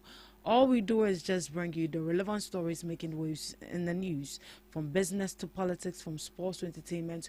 We got you covered on the relevant stories and informed perspectives on matters that matter to you every morning right here on the show. My name is Ruth Esenam Fiagbedu, and this morning I'll be serving you breakfast with our knowledgeable guests who can't wait to delve into the issues and share their informed perspectives on matters that matter to you every morning right here on the show. This morning I have in the studios with me, he's an NDC communicator, Honorable Eric Bate Amena. He's the NDC Communications team member. We'll be having Mr. Enoch Fojo Ake joining us shortly. He's the NPP Communications team member as well. Good morning to you, Mr. Pate. Good morning, my sister, and then good morning to our cherished listeners as well. And then good morning to our incoming national chairman, Honorable Edwin Nilanti van der Poy, and then our incoming Deputy National Communications Officer, Euro Akari Madams. Good morning to all of them. It's good to have you in the studios. It's good to as well. How has it been? Life has been good. Life has been good. I mean, if we have an excellent leader like His Excellency John Dramani Mahama, I mean, you are aware how everybody is feeling in the country. You mean everyone is feeling irate? Everyone is feeling good? Yeah. Because the system is treating them well. But indeed, is everyone feeling good? You can let me know if you are feeling good in the comment section, because Mr. Kwate is saying that everyone is feeling good. So I want to find out from you. Are you feeling good? Are you feeling good this morning? I guess it's not too late to wish you a happy new month. We're already in a new month, and we hope that this new month brings you success and prosperity. Yeah. Someone will say that if you know you have New Year resolution, we are in August, so, and if you've not accomplished any of them, then your New Year resolution is resoluting. Right. This morning, before we get into the issues, before we dive into the issues for discussion, we've seen the Attorney General giving a report on the Constitutional Review Committee, the reforms they're bringing on board, and it said that the government has accepted a few of these ones, but before it becomes part of the Constitution, it has to go through enactment and then all the processes before we can see it being exercised. But in a nutshell, and what is your overall assessment of the reforms they've brought so far? Which one actually interests you, and which one do you think that the government has to go back and then do something about it again? Okay, so with the reviews, basically I haven't gone through it that much, but I think I saw one that I am very interested in. That is the number of years of the presidency and then the members of parliament. I think it's a very good one, because some feel, or even myself, I feel the 4 years is very short, so making it 5 would be, I mean, very significant in the coming years. And then with the presidency as well, when it's being extended to 5 years, it is going to be, I mean, very, very good. Everybody is going to make a very good use of it. So with that one, let me sound not too political here. With that one, even if you are in my party and then you are a member of parliament, and then within the 5 years you are not being able to perform very well, you will be pushed away quickly, because 5 years is enough to, I mean, implement policies you have formulated and has used as campaign messages. Within that 5 years, you are supposed to, even if not all, about 90% you are supposed to do it within that 5 years. The reason they actually gave is to allow these presidents to finish their policies and also their projects. But even that, do you think that the additional year is going to allow them to finish their policies? I mean, of course. So let's say 5 years for one term, and then another 5 years for another, making it 10. I mean, you are supposed to be able to complete, if nothing at all, because the truth and the fact is, let's say your policies are 20, that is 100%, and there is no way within, even if you are being given, that is why most of our policies are long-term policies, So you will need more time, about 10, 15, 20 years before we can achieve a milestone. So without 5 years, I'm not Father Christmas to say you will be able to complete all your policies. No. The truth and the fact is 5, 10, you should be able to complete at least 90%. 90%. But don't you think this the addition of the 1 year is also an avenue for these politicians to also loot from us? I mean, if you say politicians to do, okay, so some of the politicians have been doing that. I mean, we politicians, I would say, have our own way of, looting, or let me put it that way. The job would be done, but in the doing of the job, definitely some monies would be, going somewhere. But I wouldn't complete by saying it is an avenue. The 1 year addition is an avenue for politicians to do or to loot. No, I wouldn't say that. I mean, we are looking at the positive side more, because when we have more years, we can complete whatever we promised. To do. Yeah. So far, that is the only reform that you are interested in. What about the dual citizenship that is going to allow people to also hold specific position in government, except being a president and a vice president? So with that particular one too, I have not delved into it, so I have no knowledge about. You have no dual knowledge citizenship. about it. Right, that's okay. Now, I think at this juncture we are going to be delving into our main topic of discussion, and that is the rising fuel prices and what can actually be done. And we are asking if the revival of Tema oil refinery can actually ease the burden. And I think during the weekend we saw President John Dramani Mahama commission the refurbished Tema oil refinery. Yes. So with the case of increase in fuel prices, I think there's been an increase in fuel prices, and then we've seen drivers saying that they were going to increase transport fares by 30%, but after sitting and having a stakeholder engagement with the government, they scrapped that off. But you and I know that we are still paying more than what we used to pay in terms of transport fares, because the drivers are finding dubious way to make sure that they also get their money. Well, there have been complaints that fuel prices are high, and it looks like the government is not doing anything about it. So yesterday we saw that President John Dramani Mahama gave an order that there should be a reduction of 2 Ghana cedis in diesel, only diesel but not petroleum. Now, what is actually causing the rise of fuel prices? What are the factors? Okay, so before I would come to that, let me say this. You see, with the issue of drivers, they are just being indisciplined. You think they are being indisciplined? Yes, and then how are they being indisciplined? It is not even their fault. If we have a system here that is prioritizing state buses, do you think anybody would, or somebody will just wake up and then go and stand at the roadside going to pick trotro? No. If we have a proper railway system, who is going to pick trotro? It is because, let's say, the commuters have found themselves wanting, so the drivers are also taking advantage of that. But if it happened that, okay, even the purchasing of car is at a lower price, that about 90% of the population here can purchase it, who is going to pick trotro for you to come and then fool around?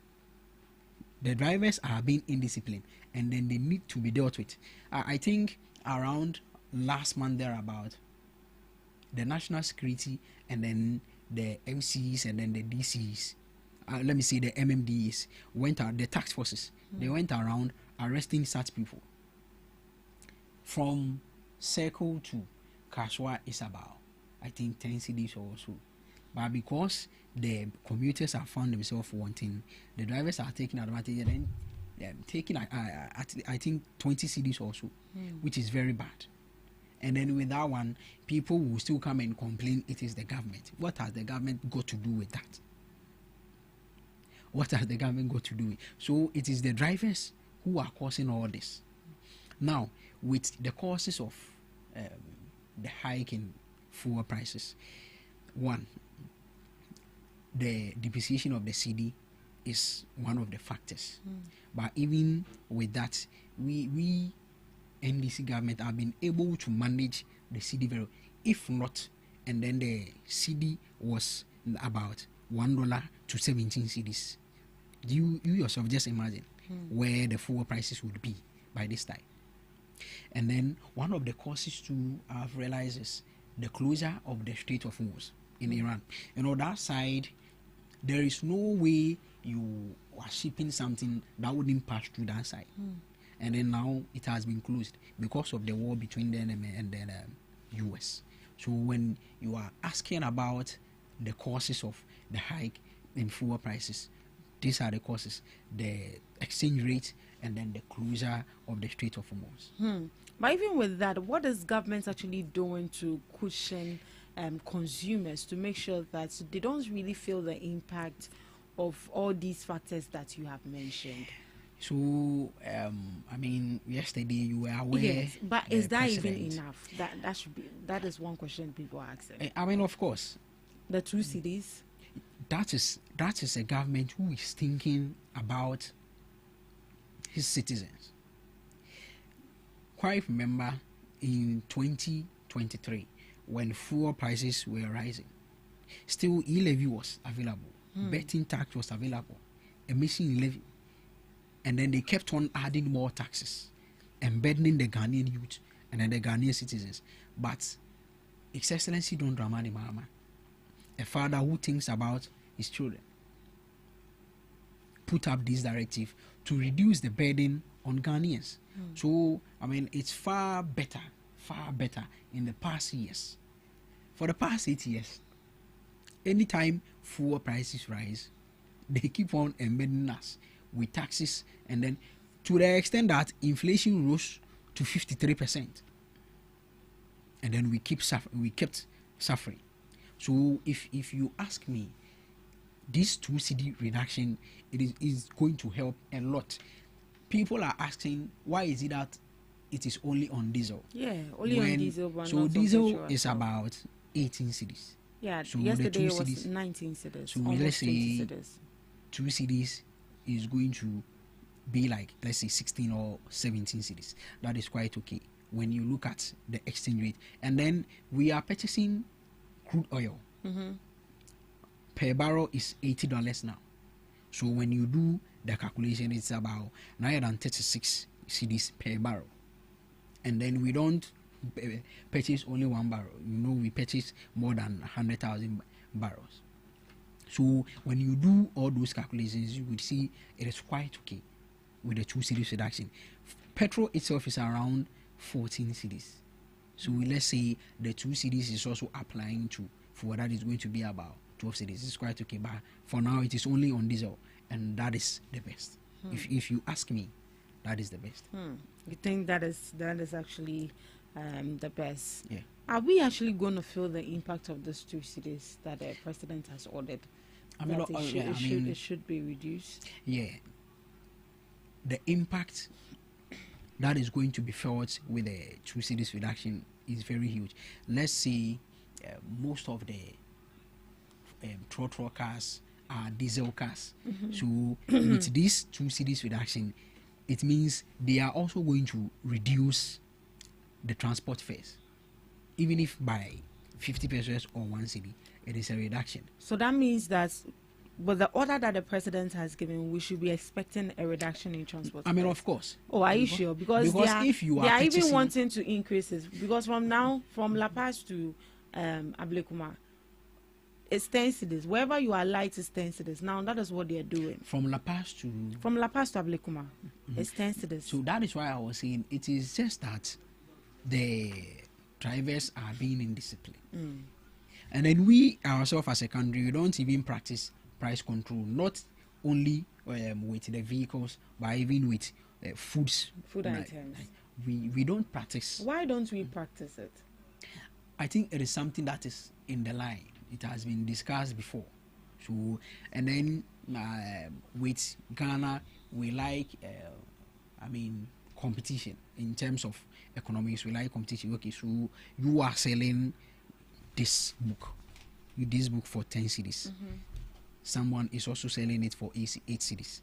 Whose one are they going to purchase? The 8 cedis. That is what we like. So that one is going to force you to also do what? Reduce.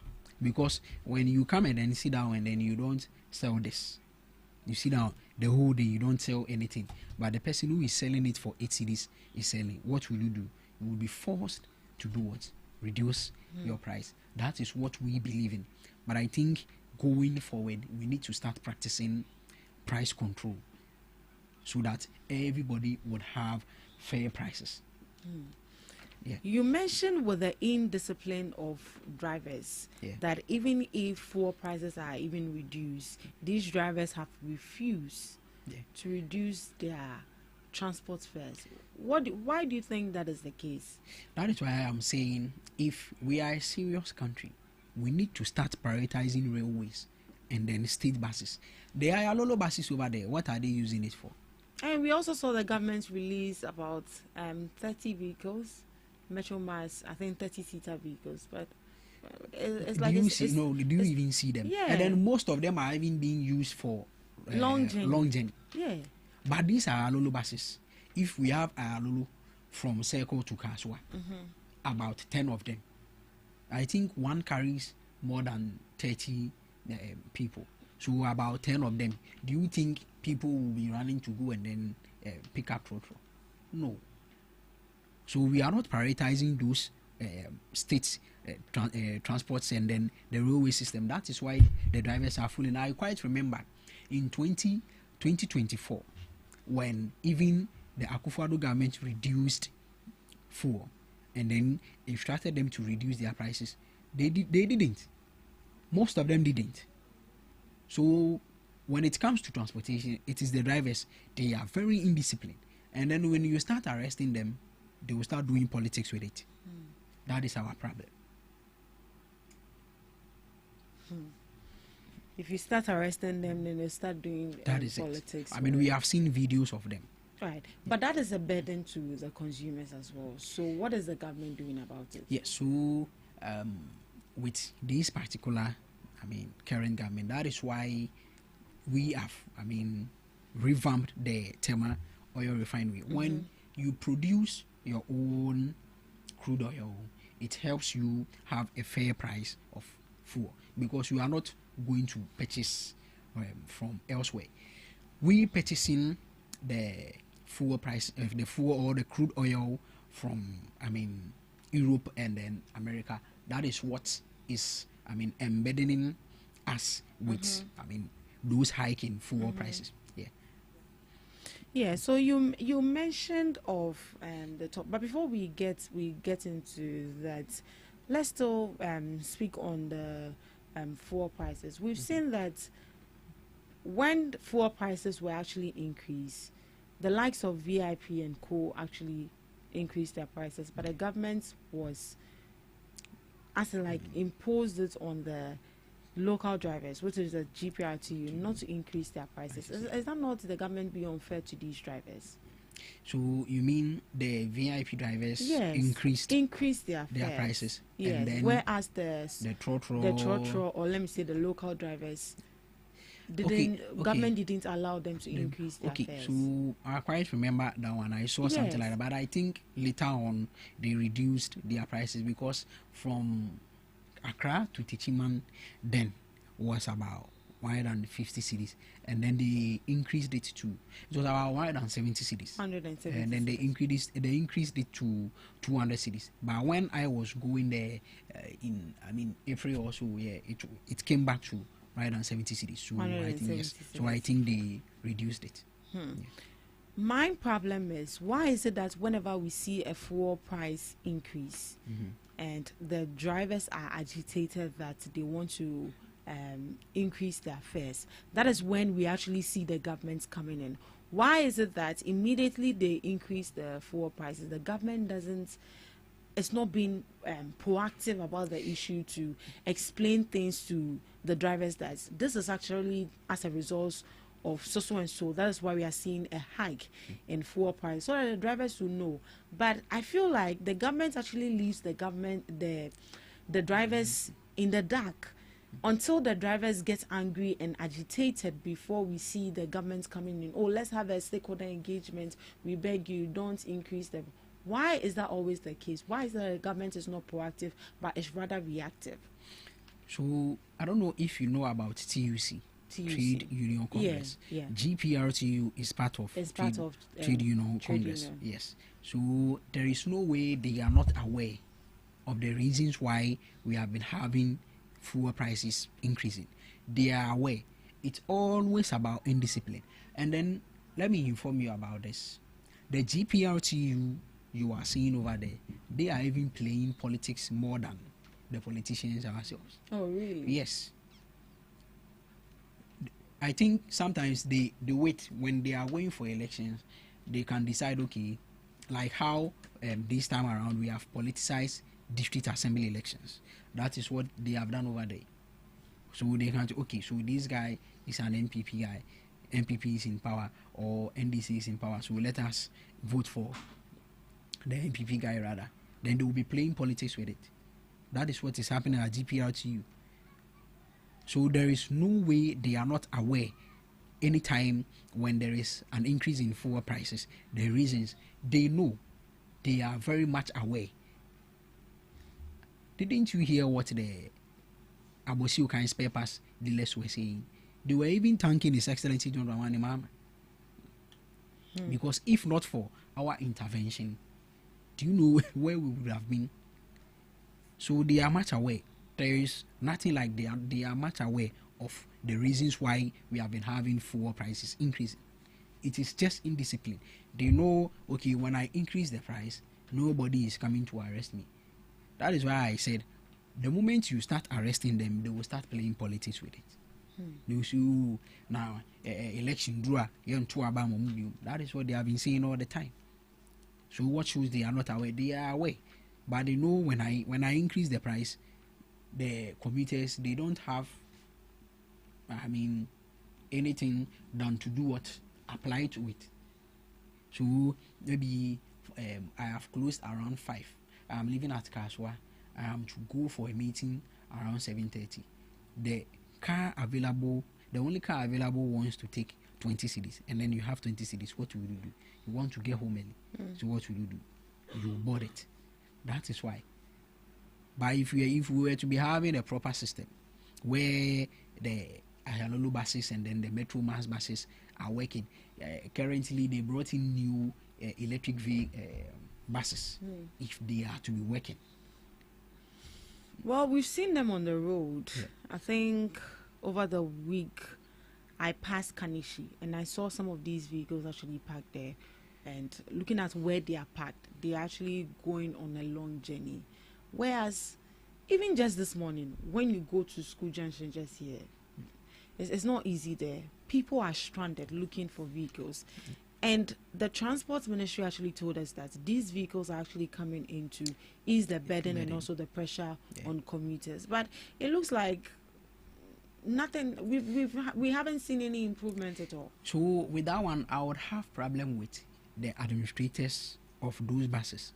Or the distributors of the buses, how they allocated the buses. The buses.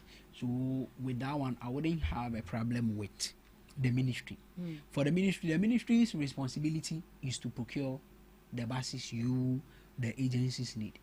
And then the ministry has done excellently well. Now it is the burden of the agencies, to do that. And then they are not doing that. So with that one, let's leave the ministry out. I would put a huge blame on the administrators of those buses. The allocation, very, very, very poor. My problem is with the Metro Mass buses. Why are they being used for long journeys? Long journeys. And some are even packed on university campuses to be commuting them from their lecture halls to their hostels. You see, But we are having a huge problem with workers, those corporate workers, and then all staff. Yeah, we are having problems with them because they are more. With the University of Ghana, they even like boat. The kids, you see them, they like boat more. So leave them. Think about the people going to work. Somebody will wake up early around 5, go to the bus stop by 7 o'clock. Still no nyakai. Why? So what do you think we can do as a government or as a country to improve our transport system? That is what I am saying. Let us prioritize our state transportation system and then the railway system. That is the only way to go. That is the only way to go. Joining us right in the studios, we have Mr. Enoch Fojo Ake. He is the NPP communications team member. Good morning to you, Mr. Ake. Hope all is well. Good morning. Everything is fine. Hope everything is fine. Yeah, it's good to have you in the studio. Good to have you. Right. We already discussed about, I think somewhere last week we discussed about the constitution. So I was asking his opinion on that, but we already delved into the first topic for discussion. That has to be the hike in fuel prices. I don't know if you've seen that yourself. What do you think? Okay, good morning to our viewers and listeners this morning. I think I'll greet my co-friend, yes, and yourself and everybody listening to us. I think over the past, few days, we've been seeing some magics, changing of figures with regards to. You call it magic. With regards to the pricing of fuel at the pumps, day in day out, they give us new figures. When it happens that way, I only have something that drops in my mind. What will be their response? What will the NDC tell Ghanaians? Who are they going to blame? Because you remember the other time when the prices were coming down. Yeah, you remember. Ekufado was incompetent. We know how to manage the economy better. We know how to fix things for Ghanaians to be okay. So I was asking myself, what would these guys tell us this time around? Where diesel is around 19, almost hitting 20. We left it at 14. Let's state that on record. And I asked myself, the other time when Sami Jemfi had the opportunity to organize a press conference in opposition, when fuel prices was skyrocketing and he himself knew the prevailing factor as to why the prices were rising rapidly, he decided, because of politics and propaganda, he decided to forgo all the true reasons and organize and stage a press conference telling Ghanaians that one, the reason why we are seeing a sharp rise in our fuel is as a result of Akufo-Addo's incompetence. 2, Sidinaya hata.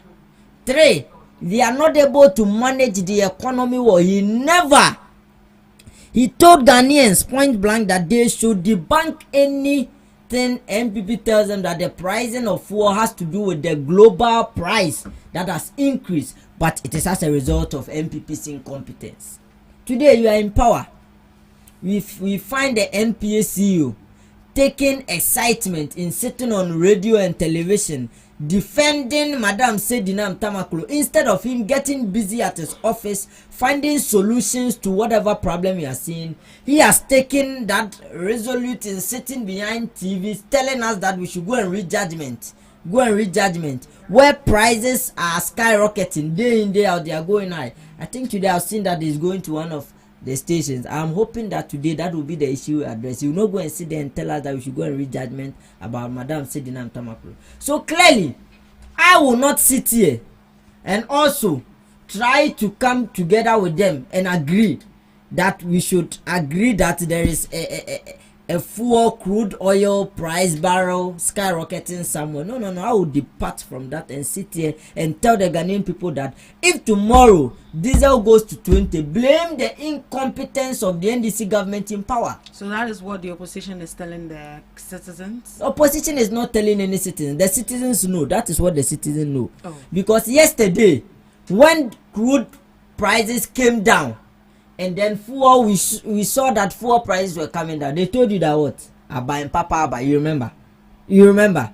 They told you about Papa. So today, if it is going up, I should go right now. I should not say about Papa. I should go and give that reason to a global price. So you think so they shouldn't take credit? No. Why shouldn't they take credit? If you cannot take the blame when the prices go up, when it comes down, don't take credit.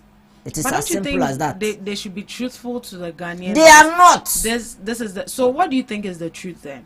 What? Oh, no. I cannot sit here and then I'm not in the books of NDC. You are saying that if that is not the truth, that on the global market that we are seeing an increase in fuel prices, and that is equally affecting the prices of fuel right here in Ghana.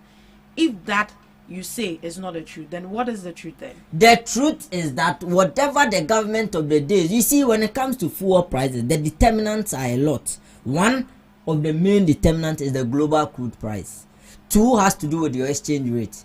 3 has to do with how your economy is faring, your GDP and all that. You see, when we come to those aspects, we've been saying as an opposition party from day one that, you see, it is important that you let Ghanaian people know the truth. The cedi you are trying to massage against the dollar, it is artificial. The thing that you are doing, it is not natural. That is why today you go to the market and you want to buy tomato, they'll give you 2 for 10 cedis. Because whatever you are doing, you are telling me that how do you call it?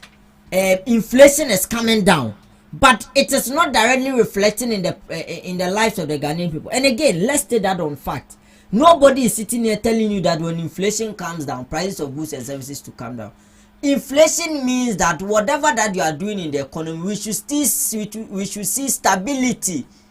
We should see what stability. We should not rather see prices skyrocketing. If prices are skyrocketing, it is telling me that I have not studied the cons before, that whatever that you are doing with the economy, it is not directly having an impact in the lives of the people. And all these have direct impact on the prices of crude. So if today you have been able to massage at Forsen, you have been able to massage your cedi, and that you are telling me that it has gained strength, when you know at the finance ministry that I don't know and gaining strength. Now we are out of IMF. What are we seeing? What are we seeing? We are out. You said now we have a buoyant economy. What are we seeing?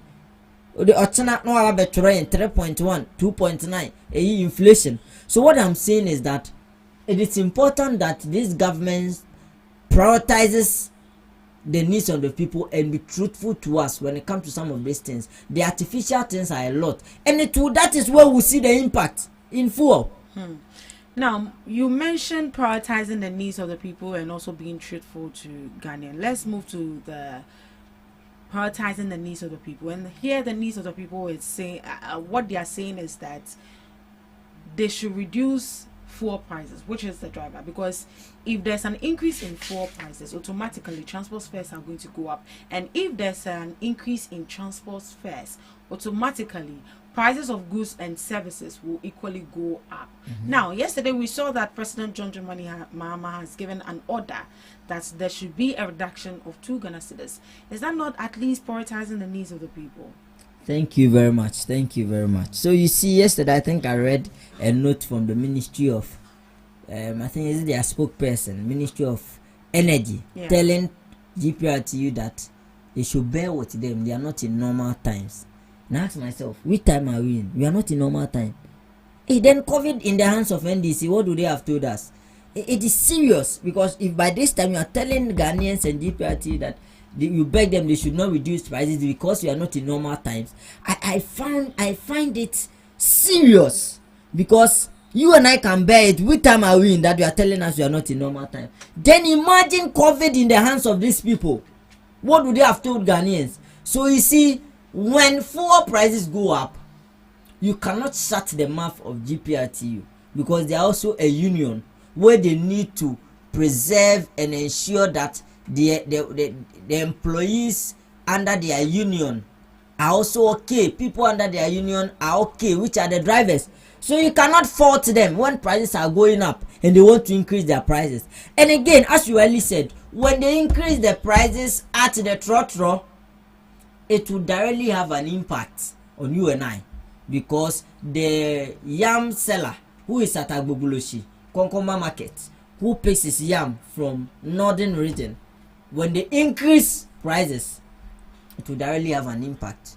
And I think some of this long journey vehicles have already increased their prices. I don't know if you've heard them. Yes, they've already increased their prices because they cannot wait. You are increasing it at the pump. You are telling them to bear with you. It is something as if you do not share in their sentiment. It is almost as if you do not care about what they are going through because the thing is increasing at the pump. Instead of you to ensure that they are okay, you are rather not doing that. But again, the president has shown some kind of support, which is good. 2 cedis is not enough, but it is okay. We are hoping that, for me, anything that will burden Ghanaian people, I do not share it, whether be in NPP or NDC. So if there is 2 cedis, we are hoping that it will not be on paper. But once he has given that order, from today, we'll hear and we'll see it when I'm passing. I will see it at Shell that 19 has been reduced to 17. So that I can note that or paper so, but then we will not see it. You understand me? So we are expecting that we should see it quickly. But again, it is a lesson to the NDC that when you get the opportunity to go into a position of which you definitely go, whatever you are seeing today, learn from it. Mr. Samiji, if I saw a video as if he cannot even speak, straight walking, I think he was going to grant, and I said, hey, Samiji, if you pan, why do you want me to say? It is normal. When you get the opportunity to go to a position, these are some of the things you should learn. It is not everything we do with politics. Yesterday I saw about 4 or 5 posts from my NDC friends that we should never politicize fuel. Where we've got into, we should never. But you were telling Ghanaian people when it got to 23, when you and I knew that the global crude price had hit about 120 per barrel, you know the truth, but you shut your mouth up and decided to scheme it to favor you. Today you want MPP to share in your sentiment that we should all agree and tell Ghanaians that the problem has to do with global price. We will tell Ghanaians that the problem has to do with global price. But tomorrow, when you get the opportunity to go to a position, be truthful when you see some of these things, and it be behind a propaganda, especially something that directly affects the Ghanaian people. That is a letter I want to share. Right, but with the agenda that the opposition is pulling out in order to convince the people that it's actually the incompetence of the NDC, what does this actually seek to achieve? It seeks to achieve that tomorrow when NDC goes to opposition, they will also tell Ghanaian people that whatever that happened, they were sorry. I was expecting Samiji Mfi and the lights to come out and to grant interview when fuel prices were skyrocketing. But you see, their mouths are shut because their bellies are full. Whatever they wanted, they are okay. So you not see them coming out to say. They will leave it to whoever is in charge, Ministry of Energy, NPA, and the lights, to come out and take the blame. So what we are saying is that yes, at some part, it is. You see, I explained a few things to you that we can still partly blame the government because of whatever they are doing with the economy. If these people had left everything to move naturally, without scheming, pressing things, and all that, you will see that things will flow. What's inflation 3.1? Now inflation, and then the same inflation that the Kufuor was living around 23. I am still seeing the prices of goods and services at the same level. I'm not seeing any stability. It is rather going up. Oh, are you sure? Oh no! Because over the weekend I went to Accra and I used to buy this particular deodorant for 30 cedis. When I went to Accra, it's now 16 cedis. Let's clap for Abba and Papa Abba. Let's clap for Abba. It's now 16 cedis, but I don't know if that, and some other, I'm into I sell cosmetics, perfumes, and then all of that. And the prices at which I buy certain perfumes, when I went this time around, they were actually reduced. So that should tell you that at least certain products and certain goods, we are seeing a reduction in the prices, but not all Ghanaians, we have things that and that is where pressure lies on, especially food stuff, because you and I will get up every morning, we'll eat. Can you tell me that the rice you used to buy, maybe you have a favorite joint that you buy your food, the price of food you used to buy during 2024, maybe our special watch and I go by joint be, when you go there today, that same amount that you used to buy, you'll be able to buy that same amount and be satisfied. You see, there are certain things that directly affect. obi oto dokunu de bia dokunu not on 5 he say 7 cedis. So mama de dokuno intimi a unhu se be me ho na no na mama de dokuno ye campaign the dokuno kra de say nke 1 cedi because no the year campaign. So what I'm saying is that what we used to see, if you are telling us there is stability, when you get close to those selling those foods and you ask them, oh, we are seeing inflation around 3.1. Are you telling us that the rice price has not come down? Are you telling us obakacha o say nya mo open or the Adrian no auto gas boy. Right, but when we say inflation doesn't automatically means that prices of goods and services are actually going to come I have explained that but already. The rate at which there should be a form of stability at a slow pace. There should be a form of stability. So we are talking of inflation moving from somewhere around 23 down to 3. 20 So are you trying? Let's factor that. Right. So are you trying to say that the rate at which prices of goods and services are increasing is as a fast? I'm not talking about the stability of prices of goods and services. We are not seeing a stability in the prices of goods and services. So if it is not low, then definitely it is going up. So does that mean? And it is. That is why I have a problem, because if you can carry inflation from 23, it is not around 15, it is not 18. No. We are at a single digit inflation. Take that into consideration. Right. Yeah, you 20 in Kwane free so. Let's factor that. Mr. Pate, you've heard from Ake. Do you have anything to say with He has a lot to say. Yes, all right, so first of all, it was talking about honesty. In the history of Ghana, the most honest government is the NDC government. Do you know why? Why? Look, we have made it clear to Ghanaians the reasons why fuel prices are increasing. He made mention of 2023 when fuel prices rose up to 23 cedis. What was the main factor? The exchange rate. What was the exchange rate in 2023? Then you calculate it to the per barrel that we are buying at the international market. As for the rise in prices at the international market, with that one you can never get away with it. It's just like cocoa and then gold. You can never get away with it. But what you have to do in your best is to manage your exchange rate better, so that when you are buying $80 or let's say $100 per barrel, and then your exchange rate is somewhere around 11 cedis. How much are you buying per barrel in Ghana cedis? 1,001. Today, per barrel is around $80, and then our exchange rate is around 11 cedis. So we are buying not even more than 1,000 cedis per barrel. That is the actual truth. So if you are asking me, the most honest government is the NDC government. No government has been honest like us. In 2023, when fuel was around 23 cedis, what did you see? They were still imposing unnecessary taxes on us, embedding us more.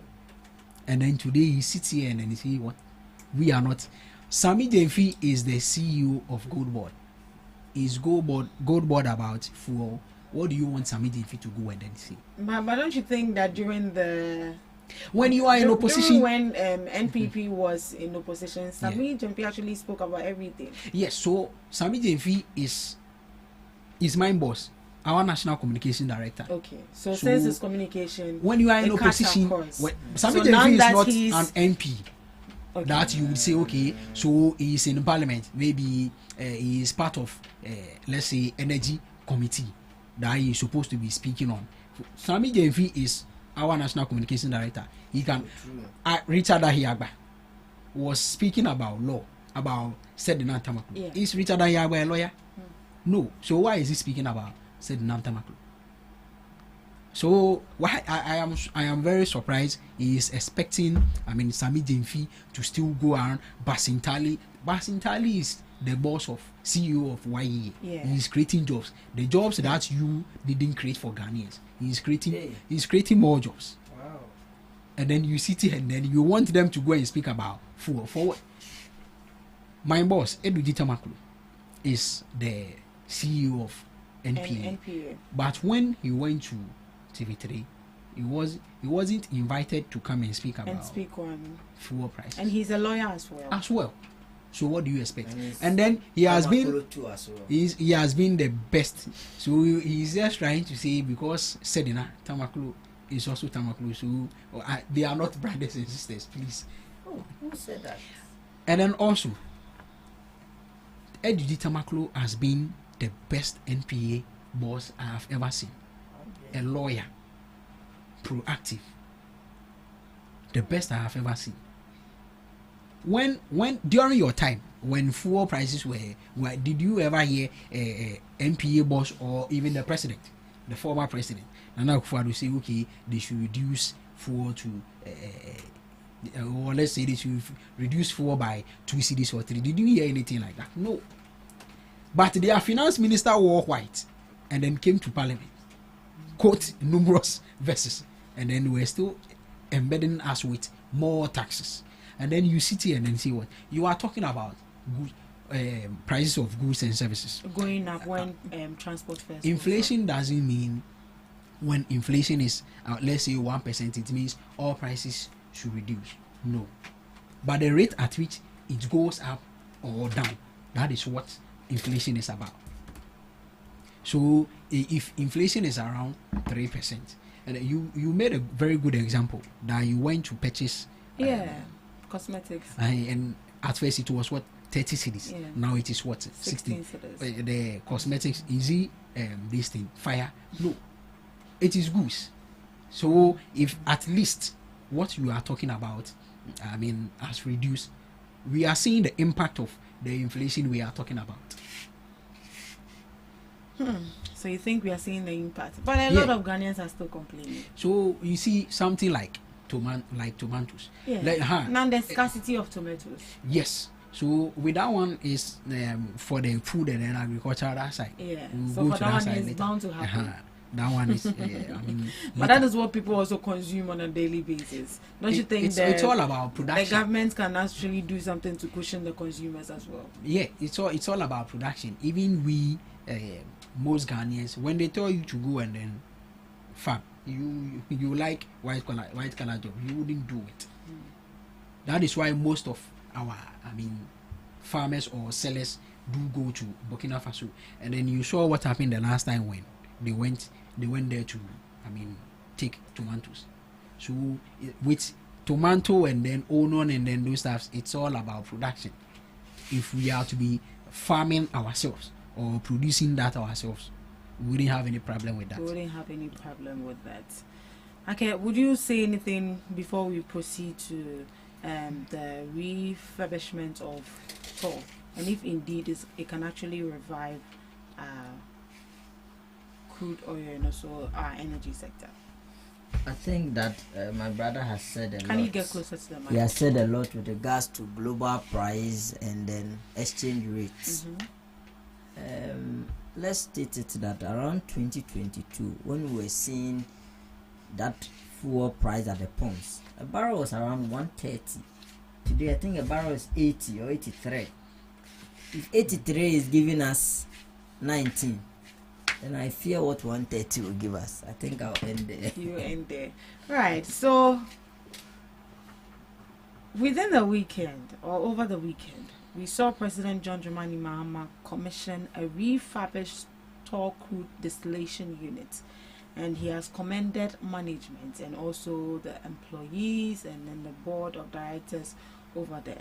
So President John Dramani Mahama has commissioned the refurbished crude distillation unit, CDU, of the Tema Oil Refinery TOR, describing the development as an important step towards restoring the refinery's operation. The CDU is a key part of an oil refinery. It separates crude oil into different components that can later be processed into products such as petrol, diesel, and other petroleum products. At the commissioning, President Mahama also witnessed the arrival of Ghana's Jubilee crude oil for local refining. The move is expected to support domestic petroleum production and reduce the country's dependency on imported finished fuel products. The president also commended the management of TOR and the workers for their effort to restore the facility, particularly without direct financial support from the government. So we've seen this commission the refurbished crude distillation unit, of which he mentioned that it's going to separate crude oil into different components that can later be processed into products such as petrol, diesel, and other petroleum products. Are we going to see a relief with this refurbishment of TOR? I'll come to you, Enoch. Oh, you come to me. I thought government spokesperson would tell us if we see a Let me relief. know what you think about the TOR. It's okay. It's good. I think that for the TOR, it is a promise by President John Dramani Mahama, right? Of which he wants to fulfill. So let's see how it goes. For me, I do not want to talk much about something if I've not seen its progress and how it will fare. So I think it is right that I will not kick it out at this stage where we are seeing fuel prices skyrocketing, but rather I will want to see it in full display. I can give it about a month or two, then I'll be able to have a bite on the issue. If not, I say my pen teme. So I will not do that, and I will not say it is not a step in the right direction. It is a promise, and promise fulfilled means it is okay. So I will not want to say much about it for now. But do you think that if it's being managed properly, we are going to, the burden of re-importing petroleum products is actually going to Of course. and also be a relief to us? We know what TOR has done for us in this country. We know it benefits. Just one or two binankoye. So if truly people will be truthful with themselves, people who will be given that advantage to ensure that the work done over there is done to its fullest capacity, I am sure that it will relieve burden, and they will not depend so much on our side, and then we'll be able as a country to relieve the burdens of the Ghanaian people. So for me, as I've said, I will just sit in my chair. Tomorrow, when it starts working, and then I see progress, I will come and say it. When good board can na bon same obo kai me sam betena ha bonechi. So definitely I will want to wait and see how it will work. All right, Mr. Bate, what do you make of this progress? Okay, so first of all, I would commend the managing director of TOR, Honorable Edmund Combat, and then the sector minister, Honorable John Abdullah Ijinapo. I would commend them for a very good job done. I mean, my good friend cannot talk about it because they collapsed TOR absolutely during their tenure, to the extent they wanted to even sell TOR after collapsing it for $22 million. He should tell me I'm lying. So when it comes to Tema Oil Refinery, the MPP or the minority does not even have the moral right to even speak about it. When we gave TOR to them in 2017, from 2017 alone to 2024, they changed about 7 managing directors, but still they couldn't revive TOR. So they have no moral right to even talk about TOR. Moral right, abre. In 2021, about 105,000 liters of gas oil disappeared. Where did it pass? They collapsed TOR to the extent of wanting to sell it. So for them, truly, they have no moral right to even talk about TOR. Now, by late December alone, the gas oil processing plant over there has been able to produce about 28,000 barrels under our leadership. So let me say, reviving it absolutely now, it is going to help us very, very, very well. Because let's say, I think every year we import crude oil an amount of $400 million. So if we are producing ourselves, it means we are the amount that we are going to use to still import is going to be less. Or let's say to get to some extent of not even importing at all. That is the use of toll. So the revival of toll is a very crucial one and a very significant one, and it's going to really help us manage our fuel system. Is it going to be a relief? Absolutely. Right, this is still the Ghana Talks Breakfast Show. We are streaming live on Facebook at Ghana Talks Radio TV, on YouTube at Ghana Talks Radio, and also on X at Ghana Talks Radio. Do want to join us this morning? Let's get interactive right here on the show. Yes, so over the weekend we saw President John Dramani Mahama commission the refurbished Tall Crude Distillation Unit, and this is said to reduce the burden on us as Ghanaians in terms of fuel production and also diesel, and if managed properly is going to separate crude oil into different components that can later be processed into products such as petrol, diesel and other petroleum products. And you know that when fuel prices go up, it affects everything. Transportation fare will go up, and the prices of goods and services will equally go up. And the NPP are saying that this is not what you promised the Ghanaian. You didn't promise the Ghanaian to make the standard of living very high for them.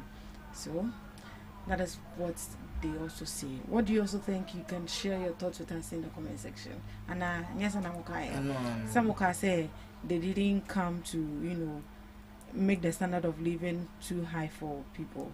So the government is doing everything in their part to make sure that consumers are okay. At least we've seen President John Dramani Mahama's order that 2 Ghana cedis should be reduced on the price of diesels.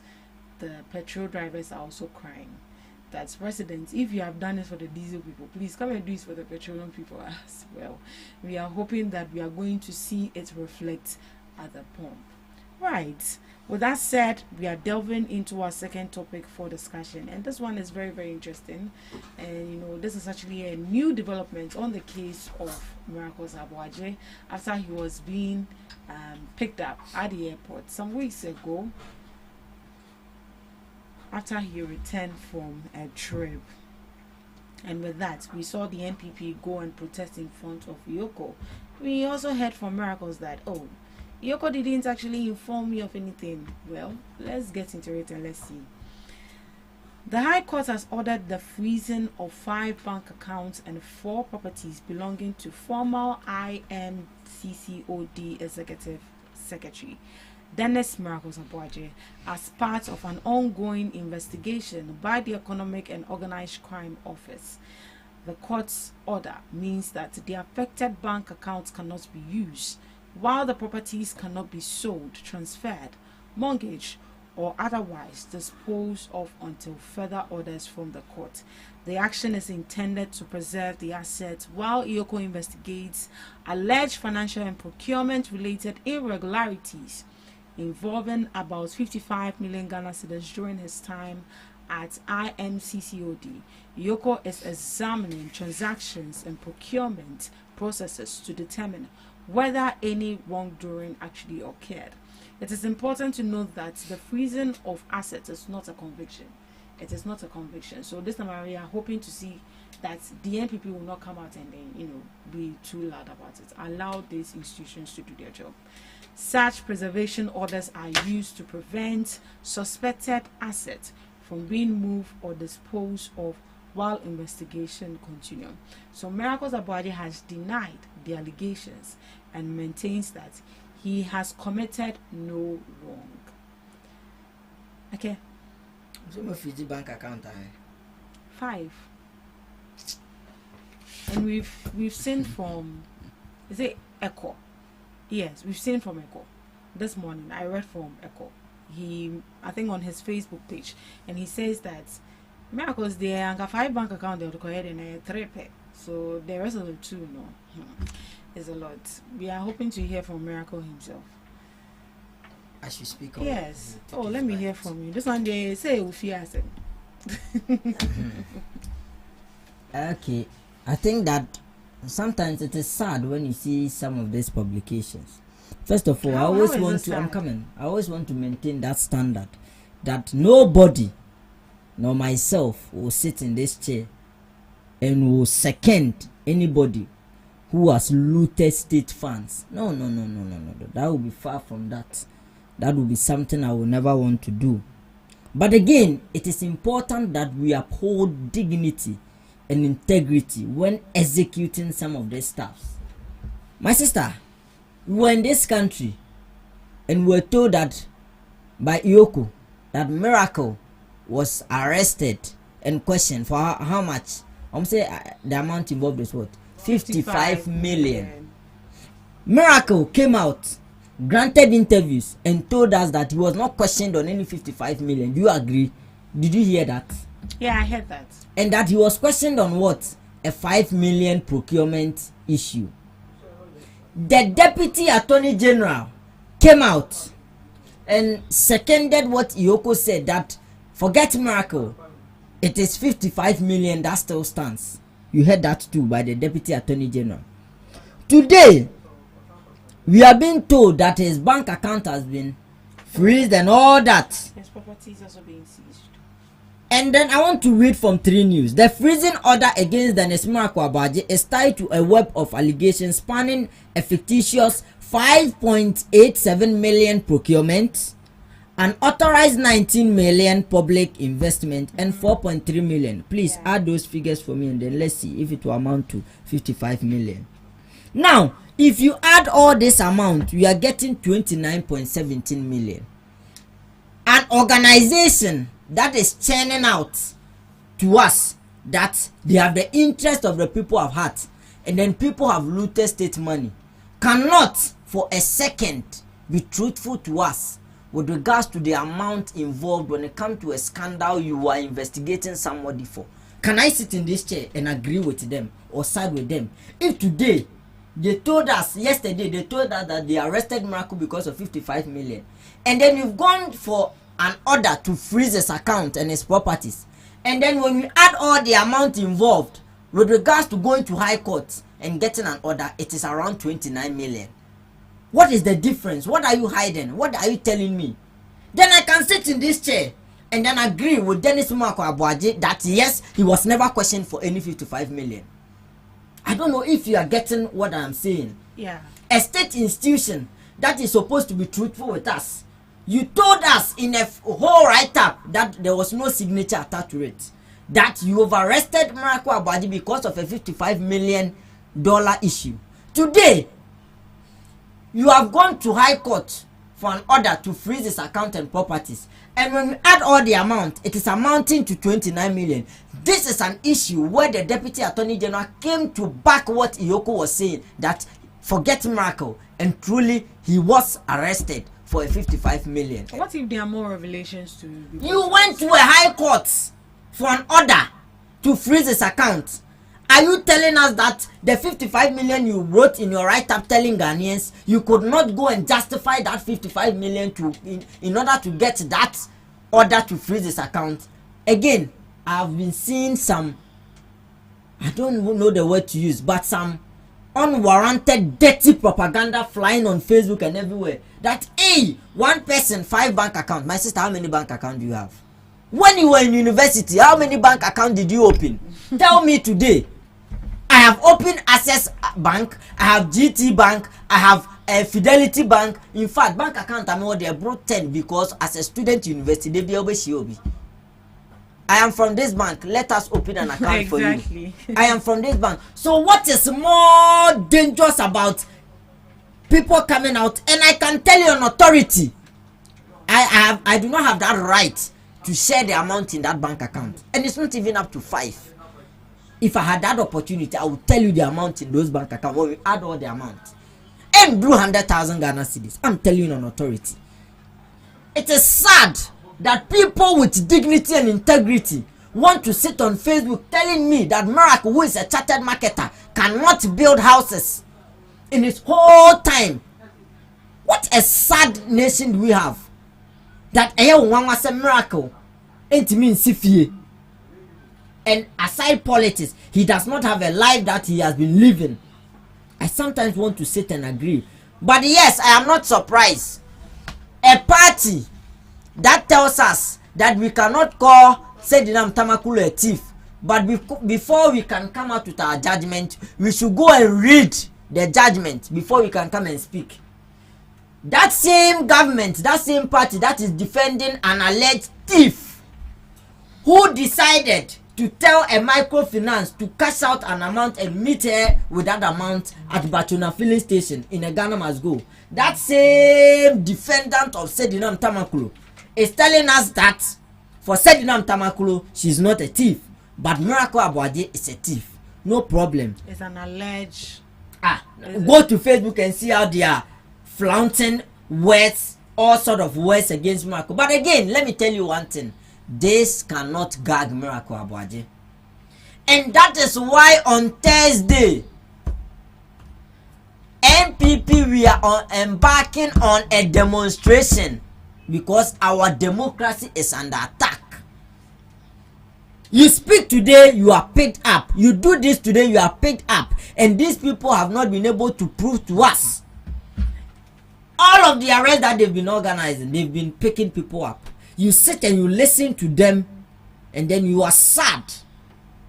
Someone says he has killed 32 cows for a party. The person is left freely. Someone who goes to reiterate what somebody has said is picked up.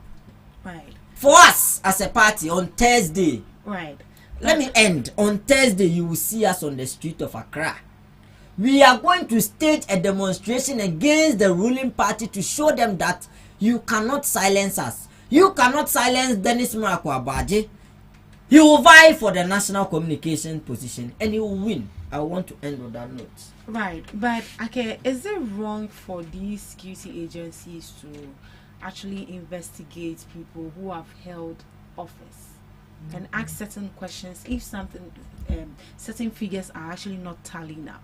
It is very, very right and important. Right, because we've heard the likes of people going in. He said that I do know the number of people who go in every day. But my point has to do with upholding your integrity, because you are a state institution. We've mandated you to investigate people who have looted state funds. If you cannot be accurate with regards to your finances or the sum of amount we are dealing with, then we have no business trusting you. I don't know if you are getting me. If today you come and tell me 3 million, tomorrow you come and tell me 55 million, tomorrow you are telling me a 20 million, you cannot be factual about what at all you are investigating a particular person for. Right. Then I will have a problem with the investigation, So and I can tell you that what you are doing is political persecution. Right. So if I'm getting you, you don't have a problem with Yoko doing their job. Not at all. We know the number of MB people going to Yoko. Yeah, but the only problem you have with Yoko right now is the inaccurate figures. They are not consistent.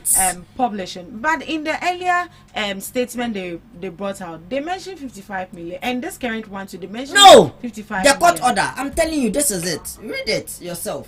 I don't know if my brother has seen it. This is the court order. 3 News posted it. If this note, this court order on freezing had 55 million written here, we would have agreed here with you, and I would have agreed that it means that Dennis Miracle lied to us, that he was never questioned on 55 million. But this news outlet is clearly telling me that what Dennis Miracle Abuaje came out to tell us, that he was never questioned on 55 million, is true. That is the meaning of this. I don't know if you are getting me. Right. So I have a problem with how they go about their things. It is as if they are not consistent. And this is where a whole deputy attorney general has come to back Iyoko's statement about 55 million. And then you go for a court order when you add all the amounts and do 30 million Ghana cedis. It is sad. It is sad as a nation that this is where we've got into. But again, as I say, this cannot gag him. But do you think that Yoko is pursuing him because that is so? With what I am seeing now, I may want to conclude that whatever Yoko is doing with regards to Dennis Miracle Abuaje has not got anything to do with any looting of funds, but it has got to do with something personal, a personal vendetta. How is it a personal? That is what per the data we have gathered from 55 million, the person coming out telling us that he was never questioned on 55 million. Every day you bring a new amount telling us. Can you not be factual a bit? Are you telling me that you never did your investigations before arresting him? You see, before you go on any arrest, or before you pick, if I want to pick this my brother up, I cannot go and pick him up, or I cannot come and pick you up today before I will tell you that I've heard something. I'm now starting my investigation. Before Iyoko will move, it means that Iyoko has done their investigation vividly on a person, and they only want to take what the person's take on the issue is. Okay, we have data, we have gathered this, there is procurement irregularities, and then this is what we've gathered. What do you have to say about this before we proceed to court? But if Iyoko cannot be factual a bit about sums of money you claim somebody has looted, then I beg to differ. Then I'll beg to depart from the fact that they are investigating truly on a looted money, and that it is more of a political persecution. That is a little I want to say. Mr. Kwate, do you think that Yoko is pursuing miracles because he's part of the opposition, or simply because it is alleged that certain numbers are not tallying up, or let's say financial irregularities? Do you know why I'm quiet? Because I feel very sad that a youth, or let's say currently the youths in Ghana here, some of them, especially from the other side, supports criminals. Hey, alleged. If I say criminals, I'm not only talking about Miracle Abuaji. Currently, Chama to me is a criminal because he has been convicted. Or let me ask you, who is a criminal? Someone who has been convicted of committing a crime. They still went to, support him. So that is what they are fond of doing. And then they are still doing it. The worst thing that Miracles did was to go out and then make that statement that Iyoko never questioned him about any 55 million Ghana cedis. You see, these institutions, Iyoko, BNI, FIC, the CID, we don't joke around with them. I'm not being political here now, but those institutions, we don't joke around them. Let me read to you. So the freezing of bank accounts linked to Dennis Miracle Abuaji is tied to alleged financial and procurement irregularities involving approximately 55 million Ghana cedis. Approximately. Yes. So that should tell you that they are not concrete on the figure they've given out. So the figures you are mentioning, I don't know where you got those figures from. Oh, it's been published. It's published. I think City and 3 News as well. It's the same thing that is here. So approximately means not the exact amount, but yes. So it could be from 30 to 55. And then now wait. If Miracles wasn't questioned about such an amount, why do you think Iyoko would arrest such a person? For what reason? Do you think they don't have any job there? No.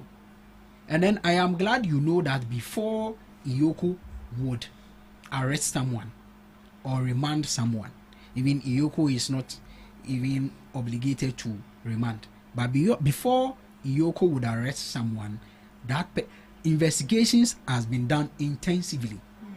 So Iyoko will not just wake up and then say, I am coming to arrest, for what reason? Yeah. What have you done? Yeah. One funny thing is that during an interview on UTV, Miracles Abuaji said he didn't even want this to even come out.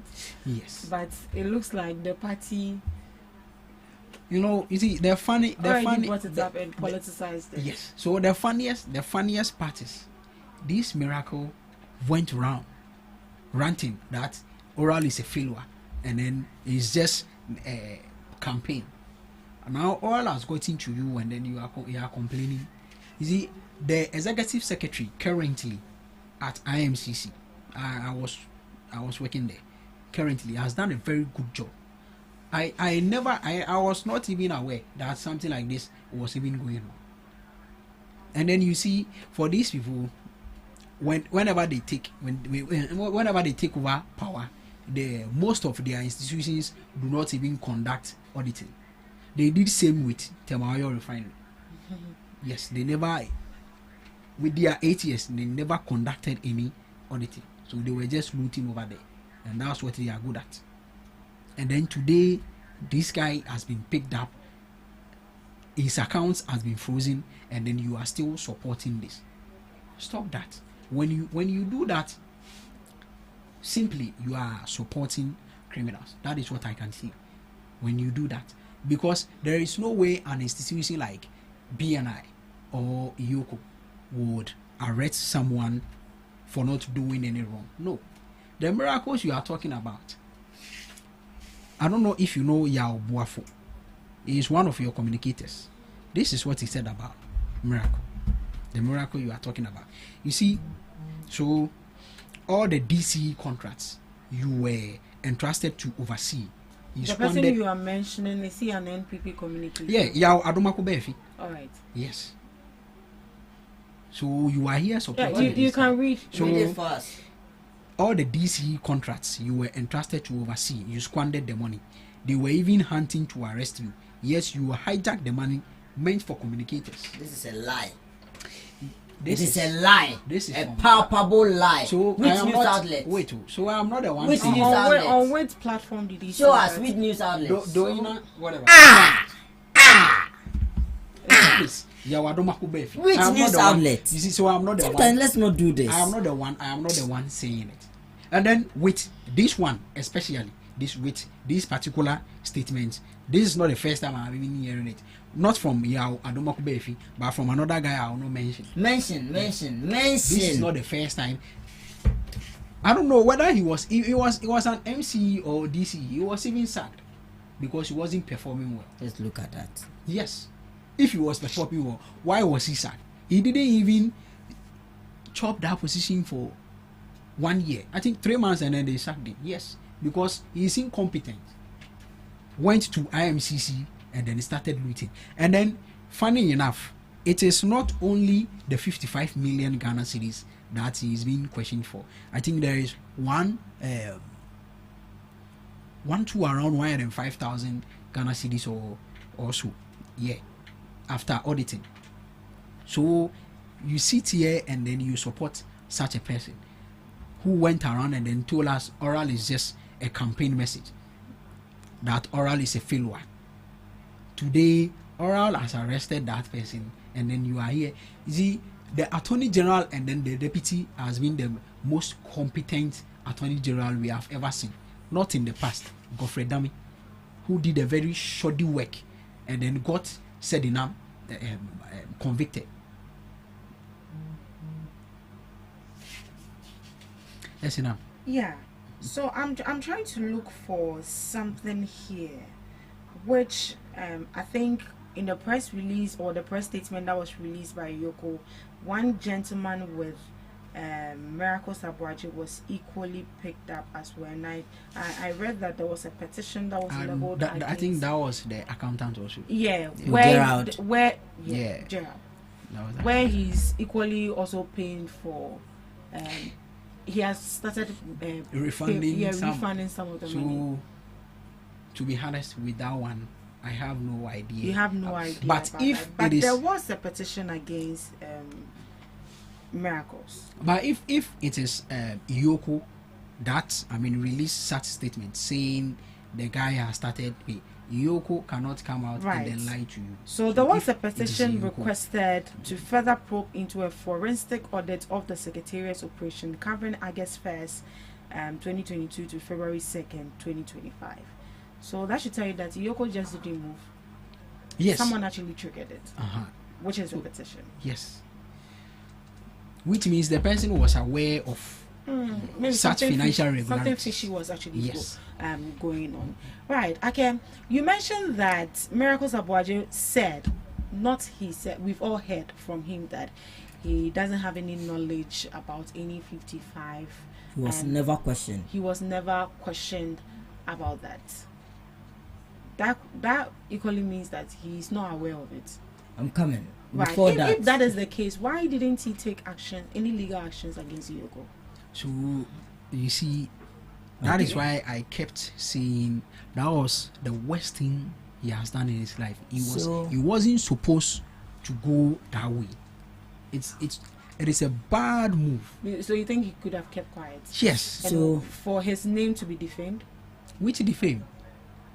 Because if you say you are not aware of any Chama, of these, so do you of think these dealings, then why are you it is tagging just me like with that? it is just like the FBI and then Abu Trika issue. Abu Trika says he wasn't questioned about. Abu Trika says he has no knowledge about any 8 million, and then wasn't even questioned about any 8 million But he whatever. was later I mean 5,000 or whatever. Right. It is just like that issue. Right. can I? Yeah. come in? Okay. Let me hear from you. So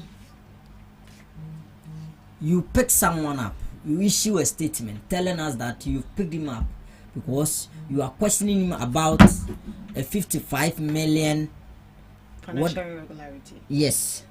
Now the person comes out telling us that no, I was picked up.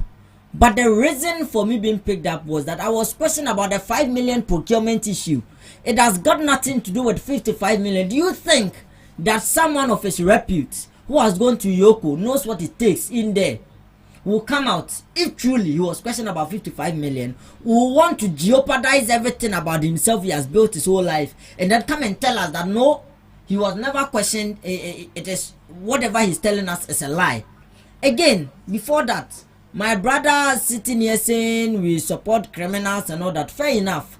You, who is a double standard person this morning, you are sitting here telling us that Godfrey Dame did a shabby work. That is why Sedinam Tamaklo was convicted. Meaning, you sitting here this morning is supporting somebody who was sentenced into 10 years for causing a state to lose that hoping amount of money. You support that too. That is why on another angle. That is why Luigi told you to go and read the judgment. Me to go and read judgment. If you read the judgment on another angle. Okay. Someone who has not been tried by a court, you are sitting here calling that person a criminal. You see the double standard of NDC. Near ya convicting and I sentencing no to 10 years no. Say what do you sika at Maslow sika ye kantamanto fosika what do you know? Onone dear on native emau. Onone acquitted and discharged. On native emau. You see the double standard of the people we are dealing with. But someone who is yet to be tried by a competent court of jurisdiction, you want to call that person a criminal. I leave it to me a criminal. I leave it to the fate of Ghanaians. But what I'm saying is that for me, and for the details I have, Miracles Abuaje says he was never questioned for 55 million. My only concern is that I do not support people who have looted state money. And if it comes out that Director Miracles Abuaje has looted state money, I will be disappointed. But at this point, and with whatever that is ensuing and whatever that is going on, the inconsistency of Yoko has made me to sit in this chair this morning to agree that whatever they are doing, it is not in the best interest of the people. Right. And that it has got nothing to do with whatever they are doing. And again, 5 bank accounts does not mean why a year term. Me bank account to cover 7. Me kesike woni na ebo mukrana. 8 min to a camera. Right, you mentioned that I'm coming. Okay.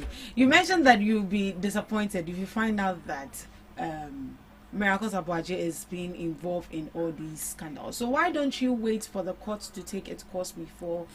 We are waiting on, but the process. Before he starts concluding. No, the process you are taking the person through. But the process doesn't mean that he's innocent. Oh no, nobody has said he's innocent, and nobody has said he's guilty too. He's guilty too. But what we are saying is that the process you are taking the person through. But from the way you are, from the way Yoko is going around the thing, that is what is making us sit how here. Is Yoko going around? Yoko is not consistent with figures. Conclude on your submission, then we close. You see, for Miracles, we all know one way or the other he is a liar. Why do I say that? During the election, he came out to tell you people you are winning. Meanwhile, he knew that you guys are losing. So and that alone tells you liar. Yes. So then Sami Jemfi will have a whole lot of textbook on him, handout. Yes, you can bring it out. That he's to a liar. Sami Jemfi and then Miracles. Who happens to be a liar? Bring it out. Sami Jemfi with credibility issues. Please, let us hold on. Alright, your last words before we leave. For me, what I would tell my friends in the NPP is they should calm down and then support us so that we all make Ghana a great country. A great country and a great nation. Are you For ready? me, Are you ready to support whatever them? I'll tell my NDC people is that they do not have that locus, that credibility. Someone who is sitting in this chair this morning telling us that Sedinam Tamakulu was never and that we should blame Godfrey Dame for doing a shabby work. That person has no locus to tell us you have freed an alleged thief in your camp. You want to sit here to condemn somebody. We will not sit here and of agree. course, after reading the NDC's biggest joy that would have made people believe in their oral was to have sent one of their own to Nsawum. What has the person done? What has the person done? Yeah. The way and manner you brought Sedinam to this country, till the time she was freed, alone is enough evidence to whatever you've done. So I'll end on that note. Let me greet Dr. Mahmoud Baumia. Let me greet Adia Samira. Let me greet my boss, Honorable Commander Chris Lloyd, aspiring national youth organizer. We believe that you'll be able to do the work. And then wish all my good friends aspiring for Greater Accra, Commander Mandela, Commander Moses Sabo, and everybody aspiring in the Greater Accra. I'll be having a Greater Accra election soon. And in fact, I'm enjoying everything with regards to how we are reorganizing and rebuilding. Very soon, we'll be taking the country from the hands. Thursday, we have a demonstration. You have to be there. You have to be there. Our democracy is. But we will also be having a demonstration on Thursday. Oh, what to counter? Yes, to counter them. So, hey. Yes, because boot for boot. Yeah, I mean the country is in a good hands of the NDC, and then these you people go to church and tell us that people sit on social media and insult president and the others when you have a kitchen, someone in a kitchen insulting, telling us that whatever he's doing it for the NDC and he has been employed by the president. You heard that? You heard Kevin Taylor's statement. What's it? Kevin Taylor is a card-bearing NPP All right, member. let's not go there. Thank you so much for joining us right here on the GhanaTalks Breakfast Show. We had such an incredible time. Hope you enjoyed the show. Hope you enjoyed breakfast. If you're coming your way same time tomorrow, do have a lovely day.